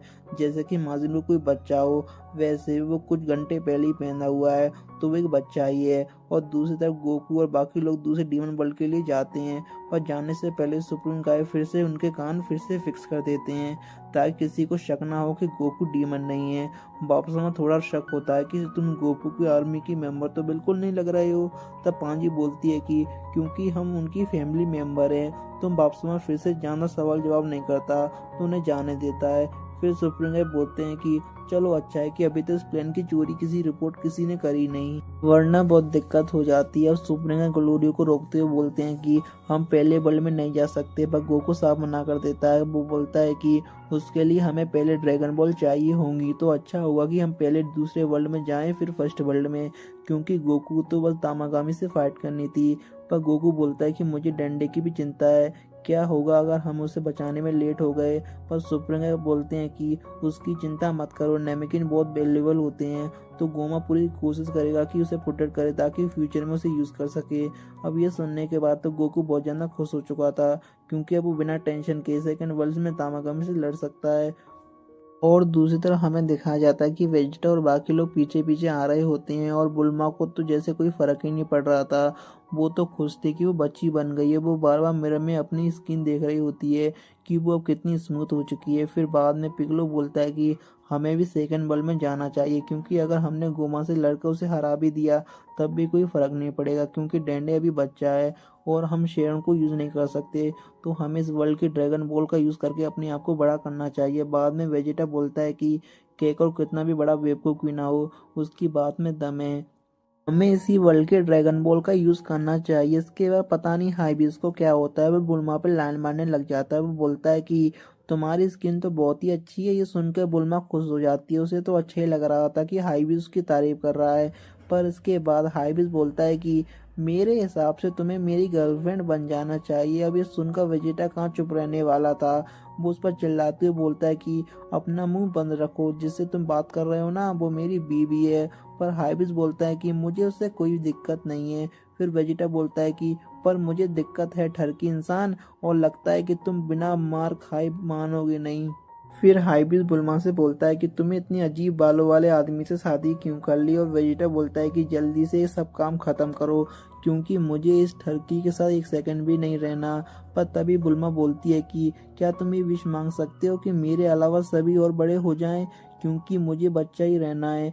पर वेजिटा उस पर चिल्लाते हुए बोलता है कि नहीं, हम सभी वापस बड़े होंगे और तुम भी, और ये मेरा ऑर्डर है। तभी वो हाइबिस बोलता है कि लगता है वेजिटा को बड़े पसंद है, मतलब बड़ी लड़कियां पसंद है। पर वेजिटा हाइबिस पर चिल्लाते हुए बोलता है कि ऐसा कुछ नहीं है, चुप करो। पर वेजिटा के ऐसे रिएक्शन देखने के बाद पिगलो अपने मन में बोलता है कि मेरे हिसाब से हाइबिस सही है। फिर वेजिटा उस पर चिल्लाते हुए बोलता है कि मुझे फर्क नहीं पड़ता, अब सभी बड़े होंगे, वापस अर्थ पर जाएंगे, चाहे तुम्हें पसंद हो या ना हो। और दूसरी तरफ बेचारे माजिन कूब की तो तामागामी ने हालत ख़राब कर दी थी। वो बेचारा अपने हर मूव ट्राई करता है उसे रोकने के लिए, पर उसे कुछ नहीं हो ही रहा था। ऐसा लग रहा था कि ऐसा किसी 5 साल के बच्चे को किसी फाइटर के सामने खड़ा कर दिया हो, पर वो भी हार मानने वाला नहीं था। वो अपने हर मूव को ट्राई करता है, अपनी पूरी ताकत लगा के तामागामी पर अटैक करता है, और ये देखकर अरिंस भी हंसती है। तो क्या उसने सच में तामागामी को हरा दिया? फिर सीन शिफ्ट होता है गोकू की तरफ, जो सेकंड डीमन वर्ल्ड में पहुंच चुके होते हैं, और ये सब गोमा देख रहा होता है। गोकू सुप्रींगा से बोलता है कि तुम्हें यहाँ आके कैसा लग रहा है, क्योंकि ये तुम्हारा होम वर्ल्ड है ना। तब सुप्रींगा बोलते हैं कि इधर आके पुरानी यादें ताज़ा हो गई, पर बस मैं उम्मीद करता हूँ कि यहाँ पर कैकरे ना रहते हो। तब ग्लोरी बोलता है कि तुम्हारे लिए बुरी खबर है, क्योंकि वो अभी भी यहाँ पर हैं, और बहुत ही ज़्यादा मात्रा में। गोकू पूछता है कि आखिर ये केगरन क्या है। तब सुप्रींगा बताते हैं कि यह एक सी मॉन्स्टर है, और बाद में पानी डरते हुए बोलती है कि उनका साइज एक आइलैंड से भी बड़ा होता है, उनके नाखून बहुत ही ज़्यादा शार्प होते हैं, और वो उस चीज़ को निकल जाते हैं जो उनके ऊपर उड़ती है। पांजी ये भूल ही रही होती है, पर अचानक से उन पर ऊपर कोई अटैक कर देता है। ये केकरन तो नहीं थे, ये गोमा की आर्मी होती है। ग्लोरी उन पर अटैक करने की कोशिश करता है, पर वो बहुत ही ज़्यादा थे। वो बेचारा क्या करता, अब गोमा की आर्मी उनकी शिप को डिस्ट्रॉय कर दिया था। तो मैदान में उतरने के अलावा गोकू के पास और कोई रास्ता नहीं था। तो ग्लोरी उसे बोलता है कि गेट खोलने के लिए, और बार बार जाते हुए वो एक एक करके सभी शिप को गिरा देता है, और ये सीन सच में बहुत ही ज़्यादा बढ़िया था। और जब गोकू आखिर शिप को डिस्ट्रॉय कर देता है तो गोमा हैरान था। वो बोलता है कि ऐसे कैसे हो सकता है कि इसने सभी को अकेले हरा दिया। देगासु भी एडमिट करता है कि मुझे तो लगा था कि बच्चा बनने के बाद कमज़ोर हो चुका होगा, पर ये तो इससे भी ज़्यादा और ज़्यादा ताकतवर है जितना मैंने सोचा था। पांजी ये देखने के बाद बहुत ही ज़्यादा खुश हो जाती है। वो बोलती है कि गोकू तो सच में अमेजिंग है। गोकू उन्हें हरा तो चुका था, पर ये अच्छी खबर नहीं थी क्योंकि उन लोगों ने उनकी शिप डिस्ट्रॉय कर दी थी। अब वो पानी से ज्यादा ऊपर नहीं है। तो गोमा की आर्मी से तो बच गए, पर केकरन से लड़ना भी बाकी था। तो अचानक से ही वो केकरन पे अटैक कर देता है और सच में बहुत ही ज्यादा बड़ा था। वो बस अपने टेंटिकल से ही उनकी शिप को पकड़ लेता है। तो ना चाहते हुए भी उन्हें शिप से भागना पड़ता है। पता नहीं पांजी के दिमाग में क्या आता है, वो शिप में वापस चली जाती है। पर इससे पहले वो बाहर आती, केकरन शिप को जकड़ लेता है और वो वहीं पर फंस के रह जाती है। गोकू भी उसके पीछे पीछे जाता है, पर अब बहुत देर हो चुकी थी। केकर उन दोनों को ही खा लेता है, पर फिर भी गोकू किसी तरह पांजी को वहां से निकाल ही लेता है। पर इनकी शिप केकन खा चुका था। पर तभी सुप्रीम गाय को ग्लोरी को याद आता है कि अरे ड्रैगन बॉल तो उसके अंदर ही रह गई, अब वो क्या करेंगे। पर पांजी बोलती है कि चिंता मत करो, मैं वो लेने ही गई थी और मैं वापस लेके भी आ गई। सच में पांजी के लिए तो रिस्पेक्ट हर एपिसोड में बढ़ती जा रही है। उनके पास कोई शिप तो थी नहीं, वो उड़ते हुए जा रहे होते हैं। पर तभी सुप्रीम गाय बोलते हैं कि शायद हमें वेजिटा और बाकी लोग का वेट करना चाहिए, हम ऐसे उड़ते तो नहीं रह सकते। तब गोकू बोलता है कि मुझे इनकी शिप तो छोड़ देनी चाहिए थी। पर सुप्रीम गाय बोलते हैं कोई बात नहीं, हम उनका वेट कर लेंगे और मैं श्योर हूँ कि आसपास नाम की प्लेनेट हो गई, क्योंकि जब मैं पहले इधर रहा करता था तो वो यहीं पर था। फिर गोकू बोलता है कि तुम्हारा मतलब पिकलो का होम, और हमें दिखाया जाता है प्लेनेट नेमेकिन। और दूसरी तरफ हमें दिखाया जाता है कि तामागामी की हालत खराब हो चुकी थी, लग तो कुछ ऐसे ही रहा था। पर वो अपने पैरों पे खड़ा हो जाता है और ये देखने के बाद तो अब एरेंस भी हैरान थी। और इसके बाद तामागामी माजिन कोको जो हाल करता है वो देखने लायक होता है। वो उसकी हर अटैक को डोज कर ही रहा था, पर बार बार गायब होकर उसके पीछे आ जाता है, जैसे कि उसके साथ हाइड एंड सीक खेल रहा हो। ये वो ऐसे सीरियसली ले ही नहीं रहा था। फिर हमें दूसरी तरफ दिखाया जाता है गोकू उस प्लेनेट को देखकर खुश हो जाता है। वो बोलता है कि ये तो पूरे प्लेनेट नेमेकिन की तरह ही है। तब सुप्रीम बताते हैं कि जब नेमेकिन ये प्लेनेट छोड़कर गए तब यहाँ से वो सीड और बाकी चीजें लेके गए थे, तभी यूनियन यूनिवर्स 7 को भी सेम प्लेनेट बना दिया। फिर गोकू बोलता है कि हाँ, पर फ्रीजा ने उसे पूरी तरह से डिस्ट्रॉय कर दिया था। तब गोकू बोलता है कि अब मुझे भूख लग रही है, पर खाना तो आसपास था ही नहीं क्योंकि उनकी शिप तो केकरन खा चुका था। तब गोकू को याद आता है कि कुछ टाइम पहले मैंने कुछ पिल्स ली थी और उनमें से एक बग पिल निकालता है। वो बोलता है कि इसको खा के मेरा स्टेमिना वापस आ जाना चाहिए, हो सकता है इससे मेरी भूख मिट जाए। और बाकी सबको ऑफर करता है, पर बाकी सब मना कर देते हैं क्योंकि गोकू के अलावा कोई भी इतनी अजीब चीज नहीं खाने वाला। और गोकू वो खा लेता है, पर उसे खुद वो बेकार लगती है। पर इससे एक चीज अच्छी होती है, उसका स्टेमिना तो वापस आ ही गया था और उसकी भूख भी थोड़ी कम हो चुकी थी। और वो प्लेनेट नेमेकिन की हालत देख रहे होते हैं। ये अब उतना सुंदर नहीं होता कि जितना हुआ करता था। पानी गंदा हो चुका था, पेड़ बहुत कम थे। फिर बोलता है कि ऐसा इसलिए हुआ क्योंकि सारे नेमेकिन ये प्लेनेट छोड़कर जा चुके हैं। पर तभी अचानक से गोकू कुछ नोटिस करता है और वो बोलता है कि वेजिटा और बाकी लोग यहाँ पर आ चुके हैं, तो मैं उन्हें गाइड करने जा रहा हूँ, वरना कहीं ऐसा ना हो कि केकर उनका शिकार बन जाए। पांजी बोलती है कि आखिर इसे कैसे पता चला कि वो इधर आने वाले हैं। फिर सुप्रीम बताते हैं कि वो लोग की स्मेल सेंस कर सकता है। और तब ग्लोरी बोलता है कि गोकू सच में कमाल का है। दूसरी तरफ हमें दिखाया जाता है कि बुल्मा ये वर्ल्ड को देख के बहुत ही है ना खुश हो जाती है और वो बोलती है कि ये तीसरे वर्ल्ड की तरह बिल्कुल नहीं है। और वो पिकलो को देख के बोलती है कि इसको देख के तो मेरी यादें ताजा हो गई। तब पिकलो बोलता है कि कौन सी यादें हैं, पृथ्वी में मैं पैदा हुआ था, वो मेरे डैड थे जो यहाँ पर पले बड़े थे। तो हाइबिस बोलता है कि हमारे सामने कुछ आ रहा है और वेजिटा बोलता है कि वो कैंकरोट है। पर हाइबिस मना करता है कि मुझे तो लग रहा है कि वो गोकू है। तब बुल्मा बोलती है अरे भैया, वो गोकू और कैंकरोट दोनों एक ही पर्सन है। और बाहर गोकू अजीब अजीब साइन कर रहा था, तो वो बताने की कोशिश कर रहा था कि नीचे बहुत बड़ा कैंकरोट है, पर किसी को कुछ समझ में नहीं आता। और पिकलो बोलता है कि उसे अंदर बुला लो। और गोकू अंदर आते ही बोलता है कि प्लेन को ऊपर कर लो क्योंकि पानी के नीचे एक मॉन्स्टर है। वेजिटा गोकू का मजाक उड़ाते हुए बोलता है कि तुम एक मॉन्स्टर से डर गए, शर्म आनी चाहिए तुम्हें। पर तभी अचानक से वो मॉन्स्टर आ जाता है और उसे देख के तो वेजिटा भी डर जाता है। वो बोलता है ये तो सच में बहुत बड़ा है। तब गोकू बोलता है कि मैंने तो तुम्हें पहले ही बता दिया था, और अभी हम दोनों में से इनकी इतनी ताकत नहीं है कि हम इसे हरा सकते हैं, बेहतर होगा कि हम इसे दूर ही रहें। और दूसरी तरफ बुल्मा हाईवी से चिल्ला रही होती है कि अगर इतने बड़ा मॉन्स्टर नीचे था तो तुमने शिप ऊपर क्यों नहीं उड़ाई। तब वो बोलता है कि इसके बारे में मुझे कुछ नहीं पता, मैं पहली बार इस वर्ल्ड में आया हूँ, और फिर हमें सीन दिखाया जाता है तामागामी वैसे माजिन कू का। वो माजिन बू को रिस्पेक्टफुली उसे हार मान लेता है और जो झुकते हुए बोलता है कि मुझे माफ़ करना, मैं आपको नहीं हरा सकता। और वो एरेंस के पास भाग जाता है और वो उससे भी सेम चीज़ बोलता है कि माफ़ करना, मैं उसे नहीं हरा सकता। मुझे तो समझ में नहीं आ रहा कि इसे बनाया ही क्यों गया है। अब एरेंस और भी क्या कर सकती थी, वो उसे लेके चली जाती है। एरेंस का पूरा मूड ख़राब हो चुका था। उसे लगा था इसकी मदद से पूरे डीमन वर्ल्ड पर कब्जा कर लेगी, पर ये तो किसी काम का ही नहीं था। पर माजिन को अपने आप को डिफेंड करते हुए बोलता है कि ऐसा नहीं है, मैं स्ट्रांग हूँ, मैं बहुत स्ट्रांग हूँ, पर वो मुझसे भी ज़्यादा स्ट्रांग है। मैं गाना गा सकता हूँ, डांस कर सकता हूँ, वगैरह वगैरह। बेचारी इतनी मेहनत करी बस इसके लिए। और दूसरी तरफ वेजिटा और बाकी लोग भी प्लेनेट नेमेकिन पर पहुंच जाते हैं। गोकू बोलता है कि तुमने तो इस प्लेस को बहुत ज़्यादा मिस किया होगा, है ना। पर पिक्कोलो बोलता है कि मैं बुल्मा को पहले ही बता चुका हूँ कि मैं यहाँ पर पैदा नहीं हुआ था, पर फिर भी इस जगह पे ऐसी बात है जो मुझे अपने जैसा महसूस करा रही है। इसके बाद पांजी बोलती है कि नारे, तुम भी तो इस वर्ल्ड से हो, तो तुम्हारा प्लेनेट भी आसपास होगा।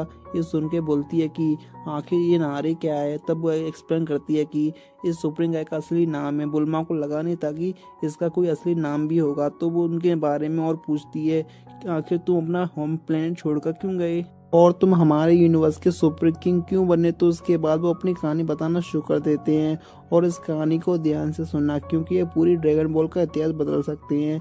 वो बताते हैं कि पहले बस एक डीमन वर्ल्ड हुआ करता था, ना कोई यूनिवर्स ना कोई मल्टीवर्स। तब वो डीमन वर्ल्ड के सुप्रीम किंग थे। वो चाहते थे कि और भी यूनिवर्स हो और माजिन से अलग अलग जगह एक्सपांड करें। तब वो ऑर्डर देते हैं कि सुप्रीम माजिन राइमस को कि वो बहुत सारी यूनिवर्स बना दें ताकि डीमन अलग अलग यूनिवर्स में जाके रह सकें। वेजिटा बोलता है राइमस। फिर वो बताते हैं कि वो अभी भी यूनिवर्स की हाईएस्ट अथॉरिटी में से एक हैं। तो क्या इसका मतलब ये है कि सुप्रीम गाय और जेनोसमा से भी ऊपर है। फिर वो कहानी को कंटिन्यू रखते हैं। राइमस ने बहुत ही ज्यादा यूनिवर्स बना दिए थे ताकि डीमन एक वर्ल्ड से दूसरे वर्ल्ड में ट्रेवल कर सके। और पहले बाप समा पे कोई लिमिटेशन भी नहीं थी, जिसकी भी मन चाहे वो यूनिवर्स में दूसरे यूनिवर्स में ट्रेवल कर सकता है। और राइमस समा ने हर यूनिवर्स के लिए ग्लैंड को चुन लिया और हर यूनिवर्स में उन्हें भेज के उन्हें वहां पर सुप्रीम गाय बना दिया। तो ये सेंस बनता है कि कभी यूनिवर्स में सुप्रीम गाय एक जैसे क्यों देखते हैं, क्योंकि ये सभी रिलेटेड हैं। तो क्या इसका मतलब ग्रैंड प्रिस्ट और जानो समा ने इन्हें सिलेक्ट नहीं कर पाए। फिर बुल्मा हैरान होते हुए बोलती है कि क्या पूरा यूनिवर्स से माजिन से ही रिलेटेड है। तब सुप्रीम मना कर देते हैं कि ऐसा नहीं है, कहीं इस पे यूनिवर्स बने। उसके बाद साइनस ह्यूमंस फिर वो फिर से बताते हैं कि पहले बाप्समा कोई लिमिटेशन नहीं थी, पर डाबुरा के फादर अबुरा ने इस पर लिमिटेशन लगा दी, क्योंकि उन्हें डर था कि बाहर के लोग अब डेमन वर्ल्ड पर अटैक कर सकते हैं। पर वो बहुत ही ज्यादा क्रूर था, तो सभी ग्लैंड यहीं पर की उनके खिलाफ चले गए और उसकी वजह से उन्हें वो जगह भी छोड़नी पड़ी और मुझे बना दिया गया सुप्रीम गाय का यूनिवर्स 7। और सुप्रीम गाय ये भी बताते हैं कि जिस पेड़ से सुप्रीम गाय पैदा होते हैं वो भी डिस्टर्ब हो चुका है। तो इसका मतलब फ्यूचर में अब कोई सुप्रीम गाय नहीं होगा। इनके मरने के बाद पूरी सुप्रीम गाय की ब्लड लाइन खत्म हो जाएगी।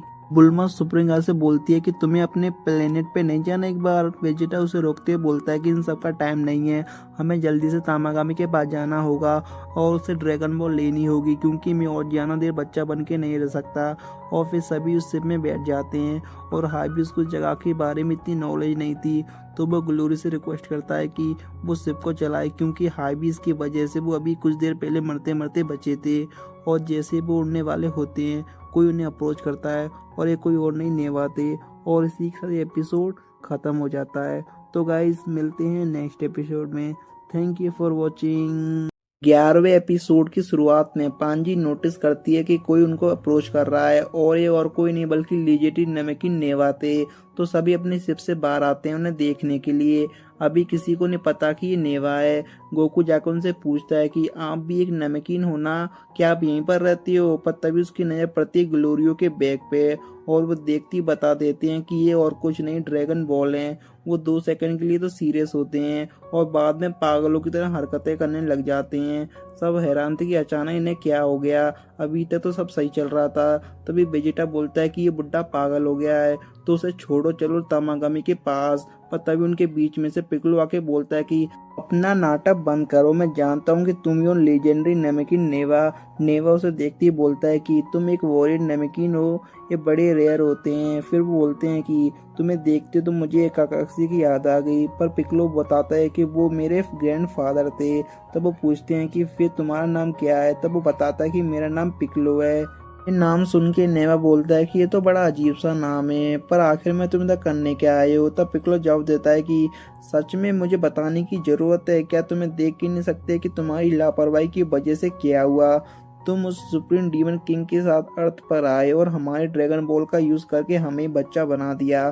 तभी वेजिटा और गोकू दोनों चौंक जाते हैं और बोलते हैं कि तुम वही नेमेकिन हो जिन्होंने हमें बच्चा बनाया।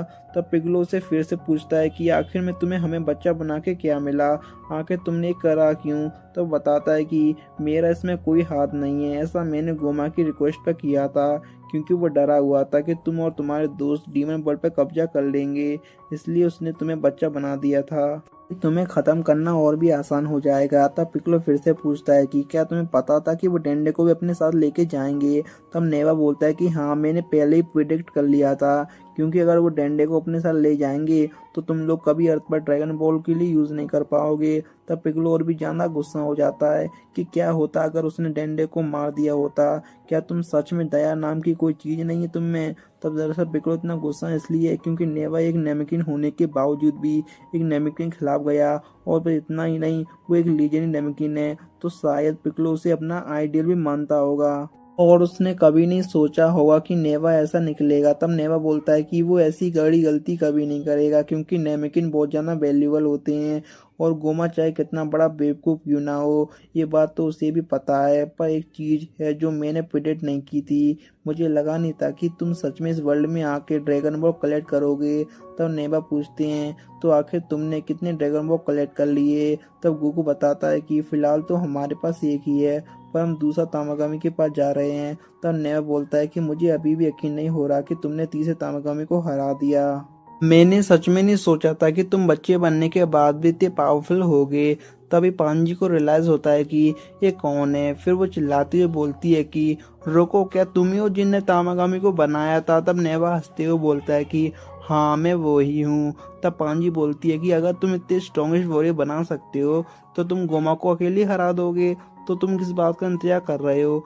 तब नेवा बताते हैं कि नेमेकिन को अपनी पावर का यूज फाइट और वर्ल्ड के लिए नहीं करना चाहिए।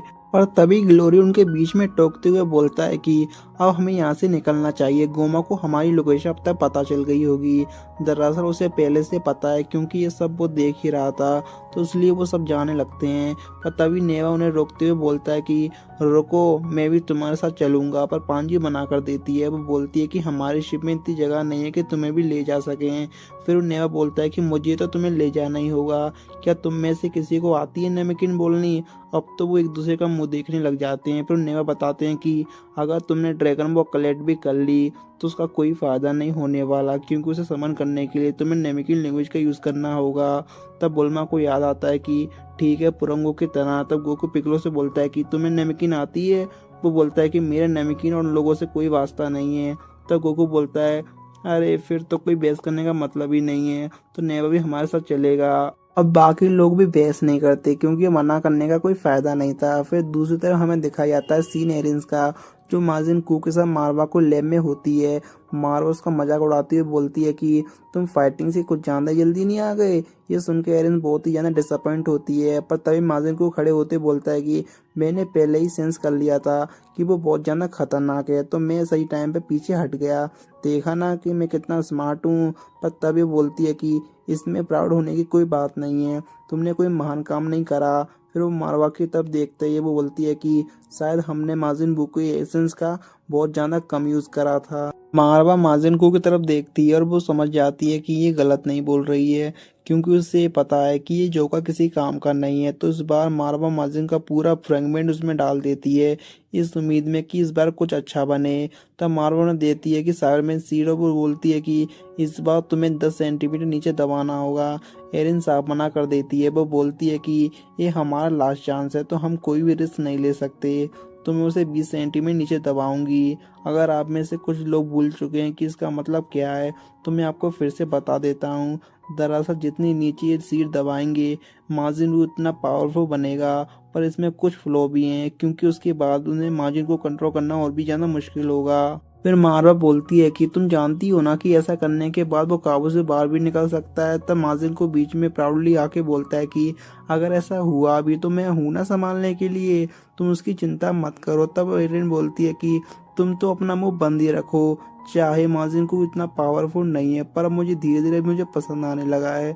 तब एरन बोलती है कि मुझे पता है कि वो माजिन को हाथ से बाहर निकल सकता है, पर अगर मुझे तामागामी को हराना है तो मुझे ये रिस्क लेना ही पड़ेगा। फिर हम इधर बुल्मा को नेवा से बातचीत करते हुए देखते हैं। वो बोलती है कि क्या तुम इधर अकेले रहते हो? तब वो बोलता है कि हाँ, तुम ऐसा कह सकती हो। फिर सुप्रिंगर बोलते हैं कि तुम बाकी नेमिकिन के साथ क्यों नहीं गए? फिर वो बोलता है कि मुझे यहीं पर अच्छा लगता है, पर मैं इस जगह को उन लोगों के लिए सेफ रखना चाहता हूँ जब वो लोग वापस आएंगे।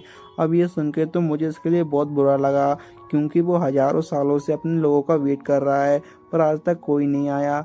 तब बुल्मा पूछती है कि आपने तामागामी बनाए क्यों? क्योंकि अर्थ पे भी ड्रैगन बॉल हैं और प्लेनेट नेमेकिन पर भी, पर उन दोनों को कोई भी ऐसी चीज प्रोटेक्ट नहीं कर रही थी। तब वो बताते हैं कि ड्रैगन बॉल पे बुरे लोगों की नज़र पड़ चुकी थी और वो इसका यूज़ अपनी एविल विश पूरी करने के लिए चाहते थे, इसलिए मैंने तामागामी बनाए ताकि उसका बस वो ही यूज़ कर पाएं जो उसके लायक हों। अब इसके बाद गोकू थोड़ा बोर होने लगा जाता है और बोलता है कि ये शिप तो बहुत ही ज़्यादा स्लो है, अगर हम गोमा की आर्मी के शिप यूज़ कर रहे होते तो अब तक तो पहुंच ही जाते। अब ये बात मानो हाईबीज के दिल पे लग जाती है, क्योंकि गोकू ने उसकी शिप की बेइज्जती कर दी थी और वो बोलता है कि मैंने तुम्हें राइड दी, इसमें खुश हो जाओ, कम से कम तुम्हारे पास एक शिप तो है। पर तभी वेजिटा बीच में बोलता है कि मुझे एक बात क्लियर करने दो, मैं तामागामी से लड़ूंगा। तब गोकू बोलता है कि ये तो गलत बात है, मुझे उससे लड़ना है। पर तभी वेजिटा बोलता है कि इसमें कोई गलत बात नहीं है, तुम एक तामागामी से पहले लड़ चुके हो, तो चुपचाप अपना मुंह बंद रखो, मैं उससे लड़ूंगा। तब गोकू नेवा से पूछता है कि डिफरेंट लोग तामागामी से लड़ सकते हैं? तब नेवा बोलता है कि हाँ, इससे कोई फर्क नहीं पड़ता, अगर वो मैच 1-on-1 है तो। अगर कई लोग ये चीज़ समझ में नहीं आई तो गोकू का पूछना का मतलब ये था कि ड्रैगन बॉल कलेक्ट करने के लिए सभी तामागामी को किसी एक फाइटर को ही हराना होगा, या फिर ये चीज़ 3 अलग अलग फाइटर भी कर सकते हैं। और इसका आंसर था कि तामागामी से कोई भी लड़ सकता है, हमें बस ड्रैगन बॉल से मतलब है। तब वेजिटा बोलता है कि फिर तय हो गया, और ये सुन के गोकू बिल्कुल भी खुश नहीं था। ये सुन के नेवा थोड़ा हैरान होता है, क्योंकि डीमन वर्ल्ड में तो लोग तामागामी के नाम से भी कांपते हैं, और ये दोनों बस इस बात पर लड़ रहे हैं कि तामागामी से कौन लड़ेगा। तब सुप्रिंगा उन्हें समझाते हैं कि ये दोनों ऐसे ही हैं, इन्हें फाइट करना बहुत ज्यादा पसंद है। और दूसरी तरफ हमें दिखाया जाता है कि न्यू माजिन बू बनने की तैयारी हो चुकी थी। वो फिर से वो सब चीजें रिपीट करते हैं। एरिन अपना सलाइवा स्पोर्ट में डालती है और बहुत बड़ा धमाका होता है, और उसके बाद वो स्केल से नापती है कि सच में 20 सेंटीमीटर हैवी है, नहीं 1 इंच भी ऊपर नीचे नहीं होना चाहिए। पर वो डालने से पहले उस चीज को बहुत देर तक देखता है और वो बोलता है कि अगर लॉजिकली देखा जाए तो ये मेरा छोटा भाई होगा। फिर वो बोलती है कि हाँ, अगर इस लॉजिक से देखा जाए तो हाँ, वो तुम्हारा छोटा भाई होगा। और ये सुन के वो बहुत ज़्यादा खुश हो जाता है। वो बोलता है कि मुझे बचपन से ही एक छोटा भाई चाहिए था, हालांकि अभी ये खुद 1 घंटे पहले पैदा हुआ है। अब इसके बाद वो सीड को उसके अंदर डाल देते हैं और उसके ऊपर पानी डालते हैं। अब होने वाला था जन्म एक नए माजिन का। वो उसे पूछती है कि आखिर इसका नाम क्या होगा। वो उसे बताती है कि इसका नाम होगा माजिन डू। और वो बनने के बाद इतनी तेजी से चिल्लाता है कि एरेंस और मार्वा दोनों ही डर जाते हैं। और वो पहली चीज क्या बोलता है कि मुझे एक चॉकलेट चाहिए। एरेंस मार्वा की तरफ देखती है और बोलती है कि तुम्हारे पास कुछ चॉकलेट हैं, पर वो मना कर देती है क्योंकि उसके पास नहीं होती। पर तभी सिचुएशन संभालने के लिए आता है हमारा हीरो माजिन कू। वो बोलता है कि मुझे कुछ पैसे दो, मैं अभी दुकान से वो लेके आता हूँ।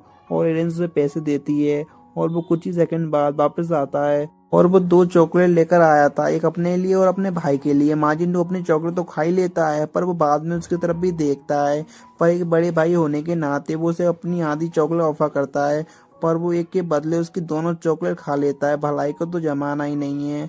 अब वो दोनों चॉकलेट खाने के बाद ऑरेंज के पास जाता है और वो बोलता है कि आखिर मेरा काम क्या है, मुझे बनाया क्यों गया है। फिर वो बोलती है कि तुम्हें तामागामी से लड़कर उसे हराना होगा और उसे ड्रैगन बॉल लेनी होगी। इस बार मारवा को तो पूरा भरोसा होता है कि ये तामागामी को हरा देगा, पर एरेंस को अभी भी थोड़ा डाउट होता है। फिर हमें दिखाया जाता है कि वो सभी तामागामी के पास पहुंच जाते हैं और माजिन डू चैलेंज करता है कि तामागामी नंबर 1 को। और सच में माजिन कू इससे ज्यादा ताकतवर था। तामागामी भी उसके मूव्स को प्रिडिक्ट नहीं कर पा रहा था कि आखिर ये करना क्या चाह रहा है, और उसके सारे अटैक परफेक्टली उसे लग रहे थे। हालांकि वो बीच में जोकरों वाली हरकतें करता है, पर वो पिछली फाइट से तो बेहतर है। और दूसरी तरफ हमें दिखाया जाता है कि वो लोग भी तामागामी नंबर 2 के पास पहुंच चुके होते हैं, पर तभी पांजी और वेजिटा के बारे में थोड़ी चिंता होती है और बोलती है कि तामागामी बहुत ही ज़्यादा स्ट्रॉन्ग फाइटर होते हैं, तो मुझे नहीं पता कि वेजिटा कितना स्ट्रॉन्ग है, पर मुझे तो लग नहीं रहा कि ये गोकू जितना स्ट्रॉन्ग होगा। पर बुलमा बोलता है कि तुम चिंता मत करो, वो संभाल लेगा। तभी वेजेटा जाता तामागामी नंबर 2 के पास और बोलता है कि मुझे तुमसे लड़ना है और ड्रैगन बॉल चाहिए। पर तामागामी उसे देख के थोड़ा हैरान होता है और बोलता है कि बच्चे तुम घर जाकर अपनी मम्मी का दूध पियो, ये कोई बच्चों को खेलने की जगह नहीं है। पर वेजेटा बोलता है कि तुम ये चीज़ बोलने के लिए बहुत ज़्यादा पछताओगे। पर तामागामी की स्माइल करता है, उसे लगता है कि बस एक छोटा बच्चा उसके मजे ले रहा है। पर तभी उसकी नज़र पड़ती है अपने क्रिएटर नेवा पे और ये समझ जाता है कि ये कोई मजाक का टॉपिक नहीं है, ये बच्चा सीरियस है। तो फिर वो फाइट करने के लिए मान जाता है और उन दोनों के बीच में घमासान युद्ध शुरू हो जाता है। और उसके लड़ता को देख तो पांजी भी उसकी फैन बन गई थी, बोलती है कि ये तो बहुत ही ज्यादा अमेजिंग है। तब बुल्मा बताते कि अभी तो उसने लड़ना स्टार्ट भी नहीं करा, वो तो बस वार्म अप कर रहा है। पर तामागामी कुछ कम नहीं था, वो वेजिटा के फेस पे एक स्केच करता है और उसके खून निकलने लगता है। और तभी सीन शिफ्ट होता है माजिन डू की तरफ, जो अभी भी तामागामी नंबर 1 पे भारी पड़ रहा था। ये बस दिखने में बेवकूफ़ था, इसकी फाइटिंग स्किल सच में बहुत ज़्यादा अच्छी हैं। फिर हमें फिर से वेजिटा का सीन दिखाया जाता है और अभी तामागामी उस पर भारी पड़ रहा था, जहाँ तक कि इतना वो उसे समंदर में धकेल देता है। और वेजिटा की किस्मत इतनी ख़राब थी कि वहाँ पर क्रैकन भी आ जाता है और एक से लड़ना मुश्किल हो रहा था और दूसरा भी आ गया। पर वेजिटा अपनी पूरी एनर्जी लगा के किसी तरह वहाँ से बाहर आता है। अभी सारा ध्यान वेजेटा का क्रैकन की तरफ था, तो वो नोटिस नहीं करता कि उसके सामने तामागामी है। तो तामागामी उसे एक हेड से नीचे गिरा देता है और वेजिटा गिरता है सीधा क्रैकन के मुंह में। तो क्या सच में वेजिटा का अंत है? हालांकि ये तो हम सभी को पता है कि ऐसा नहीं होने वाला, पर वो बचेगा कैसे, यह सब हमें देखने को मिलेगा अगले एपिसोड में। तो गाइस मिलते हैं नेक्स्ट एपिसोड में। Thank you for watching. 12वें एपिसोड की शुरुआत में हमें दिखाया जाता है कि वेजिटा तामागामी का खाना बन जाता है और ये देखने के बाद गोकू के साथ साथ बाकी सब भी हैरान थे। गोकू को अपनी आंखों पर यकीन नहीं हो रहा था कि क्या जिस वेजिटा को वो जानता है वो इतनी आसानी से हार नहीं मान सकता।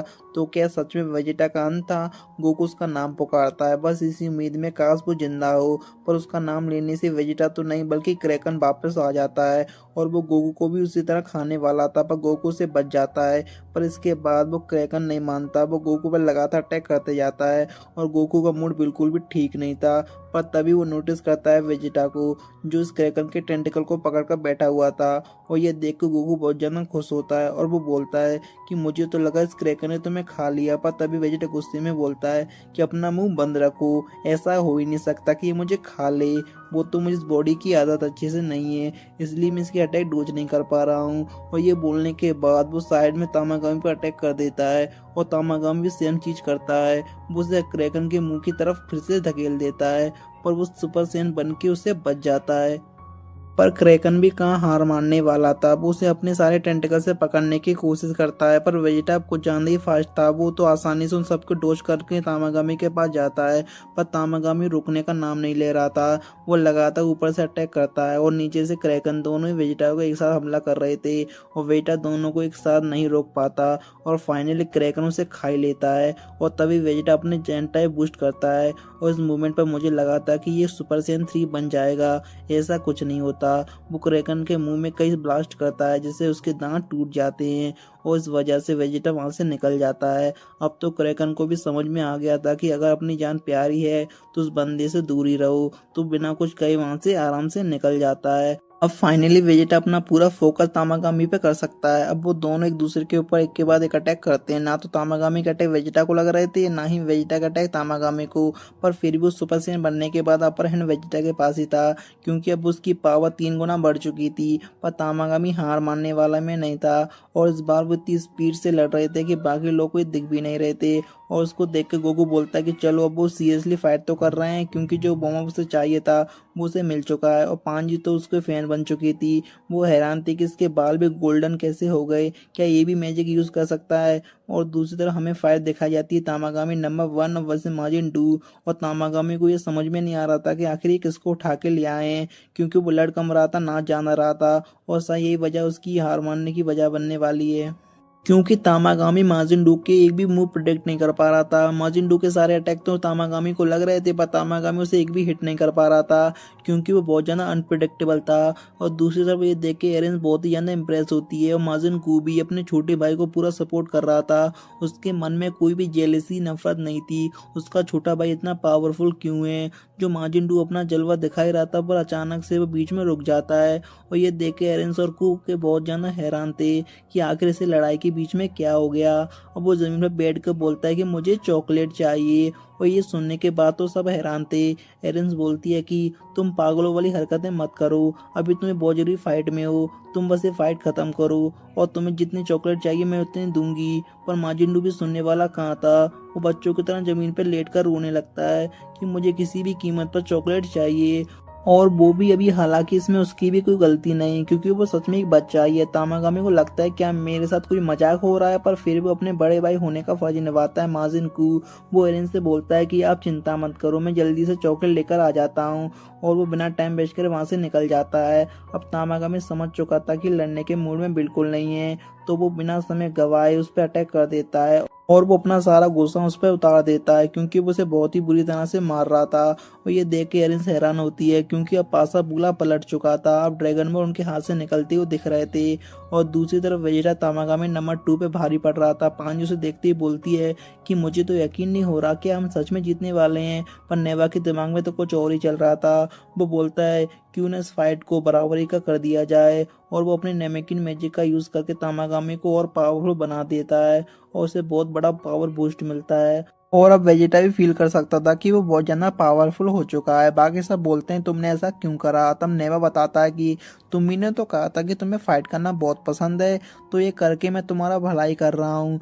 और अब इस पावर बूस्ट के साथ तामागामी नंबर 2 उस पर भारी पड़ रहा था। एक तो वेजिटा पहले ही अपनी बॉडी पर कंट्रोल नहीं कर पा रहा था और तामागामी के पावर बूस्ट के बाद तो ये अभी और भी मुश्किल हो चुका है। वेजिटा पानी के अंदर जाता था कि वो उससे बच सके, पर ये उसी पे भारी पड़ जाता है क्योंकि वो पानी के अंदर तो और भी ज्यादा तेज था। और ऊपर से अब वेजिटा को बाहर भी निकलने नहीं दे रहा था। और वेजिटा जितनी देर अंदर रहेगा मुसीबत उतनी बढ़ती जाएगी। और दूसरी तरफ माजिंडू बच के भाग रहा था क्योंकि अब तो तामागामी उसके पीछे हाथ धो के पड़ जाता है। और ये सुन के गोमाओं की आर्मी भी आ जाती है। वो हैरान थे कि आखिर किसमें इतनी हिम्मत हो गई कि इसने तामागामी को चैलेंज कर दिया। और तामागामी पूरे गुस्से में उसके पीछे पड़ा हुआ था। तभी तामागामी अपने स्वार्थ से उस पर अटैक करता है और वो अटैक सीधा जमीन पर लगता है और उसका इम्पैक्ट इतना ज्यादा था कि गोमा और देगासु भी महसूस हुआ। और गोमा बोलता है कि आखिर ये भूकंप कैसा। तभी देगासु चेक करता है कि आखिर बात चल क्या रहा है और उन दोनों की आंखें फटी की फटी रह जाती हैं। उन्हें यकीन नहीं हो रहा था कि सच में किसी ने इतनी हिम्मत है कि उसने तामागामी नंबर 1 को चैलेंज कर दिया। तो तामागामी माजिन पे अटैक करते ही रहता है, पर पहले की तरह उसका एक भी अटैक उस पर नहीं लग रहा था। वो सारे अटैक बहुत ही आराम से डॉज कर लेता है, पर ये नहीं पता कितनी देर तक। पर तभी वहां पर आ जाता है माजिन कू और वो उसकी तरफ चॉकलेट फेंक के मारता है। अब वो चॉकलेट खाने के बाद होने वाला था असली युद्ध, क्योंकि अब माजिन कू मजाक नहीं करना छोड़ देता है और अब वो उस पर सीरियसली अटैक कर रहा था। और ये अटैक इतने ज्यादा पावरफुल थे कि इसके बाद तामागामी ठीक से खड़ा भी नहीं हो पा रहा था। और गोमा कभी कुछ ऐसे ही नहीं मानता। उसे यकीन नहीं हो रहा था कि आखिर ये कैसे हो रहा है। पर तभी वो देखता है कि आखिर इन सबके पीछे है कौन। और वो दोनों ही हैरान थे क्योंकि ये कोई और नहीं एरेंस थी। एरेंस को तो उनकी टीम में होना चाहिए था, पर उनके खिलाफ क्या कर रही है। दूसरी तरफ हमें दिखाया जाता है कि तामागामी अब समझ चुका था कि अगर उसने पूरी ताकत नहीं लगाई तो वो हार जाएगा। तो वो अपनी पूरी ताकत लगा के उस पर अटैक करता है और माजिंडू भी सेम करता है। पर फिर से माजिंडू की हरकतें प्रिडिक्ट करना नामुमकिन था, जैसे वो अटैक करने से पहले सोच ही न रहा हो। तो तामागामी एक ही अटैक उस पर नहीं लगता, पर फिर से माजिंडू के सारे अटैक कनेक्ट हो रहे थे और वो अपने फाइनल ब्लास्ट के साथ वो काम करके दिखा देता है जो आज तक किसी ने नहीं करा, तामागामी नंबर 1 को हराना। कुछ देरी के लिए तो बाकी लोगों को समझ नहीं आता कि आखिरकार हुआ क्या, जब तक तामागामी खुद एडमिट नहीं कर लेता कि वो गिव अप कर रहा है। और ये देखने के बाद माजिन कू और एरेन दोनों ही खुश थे। एरेंस ने तो सोच में नहीं सोचा था कि जीत जाएगा, पर उसने ये करके दिखा दिया। और माजिन कू अपना विक्ट्री डांस कर रही रहा था, पर तामागामी उसे रोकते हुए बोलता है कि कॉन्ग्रेचुलेशन, तुम अब मैच जीत चुके हो। अब तुमने पास करना होगा फाइनल टेस्ट, और अगर तुमने वो पास कर लिया तो ड्रैगन बॉल तुम्हारी। माजिंडू को समझ में नहीं आता कि अगर इसके कहने का मतलब क्या है। सच में इस फाइनल टेस्ट के बारे में तो मैं भी भूल चुका था। तो वो तामागामी फाइनल टेस्ट की तैयारी कर लेता है और माजिंडू को बताता है कि तुम्हारी स्क्रीन के सामने कुछ नंबर शो होंगे और तुम्हें उन सभी नंबरों का सम निकालना होगा। शुरू में तो आसान आसान नंबर आ रहे थे, जैसे कि 1, 4, 8, पर ये नंबर धीरे धीरे बढ़ते जाते हैं और भी इतनी तेजी से बढ़ रहे थे कि इन्हें देखना भी मुश्किल था। यहाँ तक कि खुद एरेंस के पसीने छूट रहे थे और ये नंबर कुछ छोटे मोटे नंबर नहीं थे, हजारों लाखों में थे। और वो नंबर खत्म होने के बाद तामागामी उससे पूछता है कि इसका सम बताओ। इसे तो मैं कैलकुलेटर के साथ भी कैलकुलेट नहीं कर पाऊंगा, माजिन के साथ तो उम्मीद ही छोड़ दो। वो तो कंफ्यूज होता है कि आखिर इसका मतलब क्या है, क्योंकि उसे अभी तक गेम ही समझ में नहीं आया था।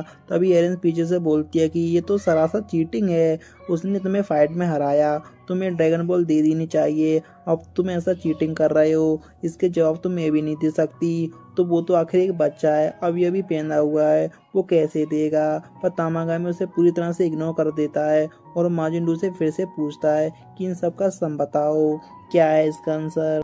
पर माजिन को तो शायद सम का मतलब भी नहीं पता। हर बार की तरह सिचुएशन संभालने के लिए आता है माजिन और वो कुछ नंबर बड़बड़ाता है और वो इतना धीरे बोलता है कि माजिन के अलावा और कोई सुन ही नहीं पाता। और माजिन वो नंबर सुन चुका था तो वही नंबर रिपीट कर देता है और फिर तामागामी बताता है कि ये सही आंसर है। ये देखे तो एरेंस भी है उड़ चुके थे और वो बोलती है कि क्या ये कोई मजाक चल रहा है, क्योंकि इसके जवाब तो उसे भी नहीं पता था। तो तामागामी ने प्रॉमिस करा था कि वो वैसे ही करता है, वो माजिन को ड्रैगन बॉल दे देता है और माजिन वो ड्रैगन बॉल एरेंस को दे देता है। तभी माजिन बोलता है कि मैंने अच्छा काम किया ना। फिर एरेंस बोलती है कि तुमने करा ही क्या है, तुम बस खड़े होकर देख रहे थे। दरअसल उसे नहीं पता कि वो माजिन ही है जिसे माजिन को वो नंबर बताए थे, पर माजिन उस बात का बुरा नहीं मानता और वो हंसते हुए बोलता है कि हाँ आप सही बोल रहे हो, सच में अब तो उसने दिल ही जीत लिया। इसके बारे में मैं पहले में जितनी बुरी बात बोली थी वो मैं वापस लेता हूँ, अभी मेरे डायमा का सबसे फेवरेट कैरेक्टर बन चुका है। और वहीं पर दूसरी तरफ गोमा परेशान हो चुका था कि एक तरफ अर्थ वालों ने नाक में दम कर रखा था, अब उनकी टीम की मेंबर उनके खिलाफ चली गई। पर देगासु बोलता है कि ऐसा करके वो हमारी मदद ही कर रही है, क्योंकि अर्थ वाले उससे दूरी रहेंगे। पर गोमा उसे विश्वास नहीं कर सकता था, क्योंकि अब उसका भरोसा और उसमें पूरा उठ चुका था। तब गोमा बोलता है कि किसी भी कीमत पे तामागामी नंबर 2 की ड्रैगन बॉल उन्हें नहीं मिलनी चाहिए। फिर हमें दिखाया जाता है कि तामागामी नंबर 2 वेजिटा पे भारी पड़ रहा था। वेजिटा का कोई भी अटैक उस पर वर्क नहीं कर रहा था, पर तामागामी के पंच उसके लिए कुछ ज्यादा खतरनाक थे। और ऐसा ही होता है, वेजिटा ही ज्यादा देर तक सह नहीं पाता और वो डूब जाता है समंदरों की गहराई में।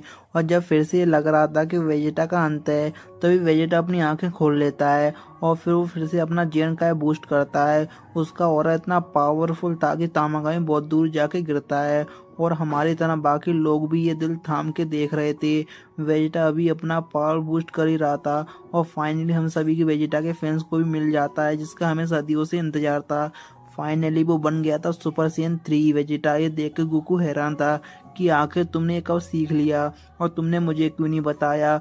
तब बुल्मा बताती है कि वो बहुत टाइम से अकेले ट्रेनिंग कर रहा था, ये फॉर्म तभी उसने अचीव करी थी और अब तो हमागामी उसे देख भी नहीं पा रहा था, क्योंकि वेजिटा बहुत ही ज्यादा तेज था। और बस इतना ही नहीं, उसकी डिसरिस्पेक्ट करने के लिए वेजिटा तो अपने हाथों का यूज नहीं करता और वो अपने हाथों को क्रॉस कर लेता है और अपने पैरों से फाइट करता है।